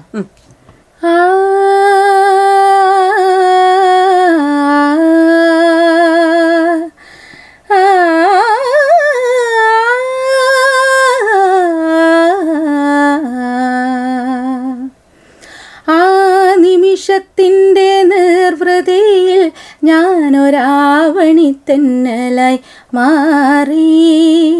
ആ നിമിഷത്തിൻ്റെ നിർവൃതിയിൽ ഞാനൊരാവണിത്തെന്നലായി മാറി. 1000 ഉന്മാദ രാത്രികൾ തൻ ഗന്ധം ആത്മതലത്തിൽ തുളുമ്പി, ആത്മതലത്തിൽ തുളുമ്പി. ആ നിമിഷത്തിൻ്റെ നിർവൃതിയിൽ ഞാനൊരാവണിത്തെന്നലായി മാറി. നീ ഉറങ്ങുന്ന നിരാലംബശയ്യയിൽ നേർനിദ്രമേ ഞാനൊഴുകി.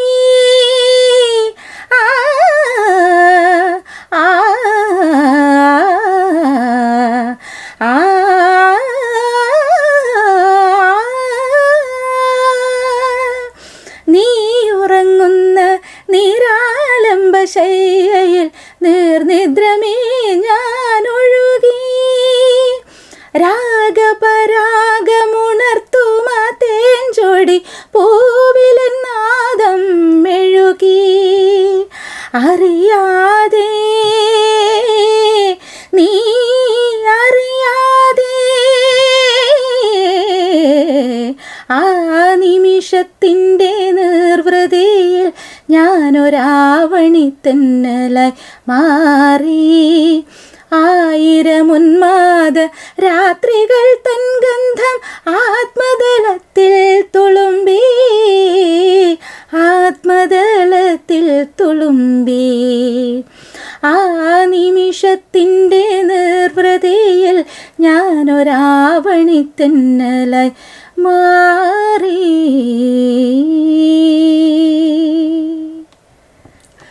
സൂപ്പറായിരുന്നു കേട്ടോ. അടിപൊളി ചേച്ചി. അപ്പോൾ ഒരുപാട് സന്തോഷം ഞാൻ വിളിച്ചിട്ട് ഇവിടെ വന്നതിലും. എനിക്കും ഒത്തിരി സന്തോഷം. കാരണം എൻ്റെ എന്ന് പറഞ്ഞാൽ എനിക്ക് ഒരുപാട് ബന്ധമുള്ള സ്ഥാപനമാണ് എൻ്റെ റേഡിയോ 91.2. അപ്പോൾ ഇവിടെ പല കാര്യത്തിലും ഒരു കോമ്പറ്റീഷന് ഞാൻ ജഡ്ജ്മെൻറ്റ് ചെയ്യാനായിട്ട് വന്നിട്ടുണ്ട്. പിന്നെ അല്ലാതെ ഇവിടുത്തെ ഫസല്, അതുപോലെ sir Muhammad sir, Anil Muhammad sir, എല്ലാവരുമായിട്ടും ഭയങ്കര കോണ്ടാക്ട് ഉണ്ട്. അപ്പോൾ എന്താ പറയുന്നത്, നമ്മുടെ സ്വന്തം വീട്ടിലിരുന്ന് സംസാരിക്കുന്ന പോലെ ഒരു എനിക്ക് ടെൻഷനാണ്. ഇന്റർവ്യൂ എന്ന് കേട്ടാൽ എനിക്ക് ടെൻഷനാണ് ശരിക്കും. എന്ന് പറഞ്ഞാൽ നമുക്ക് ചില ചില കാര്യങ്ങൾ പറയാൻ ആ സമയത്ത് ചിലപ്പോൾ വിട്ടുപോയെങ്കിൽ, പിന്നെ നല്ലൊരു പാട്ട് പാടാൻ പറ്റിയില്ലെങ്കിൽ, അങ്ങനെയൊക്കെയുള്ള വിഷമം. ഇത് കഴിഞ്ഞിട്ട് ഞാൻ വീട്ടിൽ പോയി ആലോചിക്കും, അയ്യോ അത് പറഞ്ഞില്ലല്ലോ, അല്ലെങ്കിൽ അത് പാടിയില്ലല്ലോ എന്നൊക്കെ ആലോചിക്കും. അപ്പം അങ്ങനെയൊന്നും ഇപ്പോഴും അങ്ങനെ ഉണ്ട്. വീട്ടിൽ ചെന്നാലും ആലോചിക്കുക, അത് പറഞ്ഞില്ലല്ലോ. എങ്കിൽ പോലും എന്താ പറയുക, നമ്മൾ വീട്ടിൽ നിന്ന് സംസാരിക്കുന്ന പോലെ, നമ്മുടെ അനിയത്തിക്കുട്ടിയായിട്ട് സംസാരിക്കുന്ന പോലെ ഒരു ഫീല് തന്നു. ഒരുപാട് സന്തോഷമുണ്ട്. ഒരുപാട് സന്തോഷം എനിക്കുണ്ട്. അപ്പോൾ ചേച്ചി ഇനിയും വരണം, ഞങ്ങൾക്ക് പാട്ടുകളൊക്കെ പാടിത്തരണം. എനിക്ക് എന്താ പറയുന്നത്, സംഗീതത്തിൽ മുന്നോട്ട് പോകണം. അപ്പം ഈ ഒരു അവസ്ഥ എനിക്ക് വന്നതിന് കുറച്ചൊരു ബ്രേക്ക് പലരുടെ മനസ്സിലേക്ക് വന്നിട്ടുണ്ട്. ഇനി പാടാൻ പറ്റത്തില്ല, അല്ലെങ്കിൽ എന്താ പറയുന്നത്, ഇനി അവസരങ്ങൾ, ശരിക്കും പറഞ്ഞാൽ അവസരങ്ങൾ കുറച്ചൊന്ന് കുറഞ്ഞിട്ടുണ്ട്. പക്ഷേ ഇതെൻ്റെ ജീവിതമാണ്. അപ്പം എനിക്കിനിയും പാടണം. ഒരു ഹമ്മിങ് ആയാലും ഒരു ദിവസം പാടിയാൽ എനിക്ക് അത്രയ്ക്ക് സന്തോഷമാണ്. അപ്പോൾ അങ്ങനെ ഉണ്ടാവണം. എപ്പോഴും എനിക്ക് സംഗീതത്തിൽ ഇങ്ങനെ നിൽക്കണം. എൻ്റെ വീടും അതുപോലെ ഒരുമിച്ച് കൊണ്ടുപോകണം. പിന്നെ നല്ല സൗഹൃദങ്ങൾ ഉണ്ടാവണം. എപ്പോഴും എന്താ പറയുന്നത്, സന്തോഷമായിട്ടിരിക്കണം, സംഗീതവുമായിട്ടിരിക്കണം. ഒറ്റ ആഗ്രഹമുള്ളൂ. എല്ലാവർക്കും നന്ദി. തീർച്ചയായിട്ടും ചേച്ചിയുടെ ആഗ്രഹങ്ങളെല്ലാം സാധിക്കട്ടെ. എത്രയും വേഗം തന്നെ ഈ അസുഖത്തിൽ നിന്ന് പൂർണ്ണമായിട്ടും റിക്കവറായിട്ട് ചേച്ചി ആഗ്രഹിക്കുന്ന പോലെ ആ സംഗീത ലോകത്തിൽ തന്നെ അങ്ങനെ പറന്നു നടക്കാൻ കഴിയട്ടെ എന്ന് ആശംസിക്കുന്നു. Thank you so much. വീണ്ടും വരിക.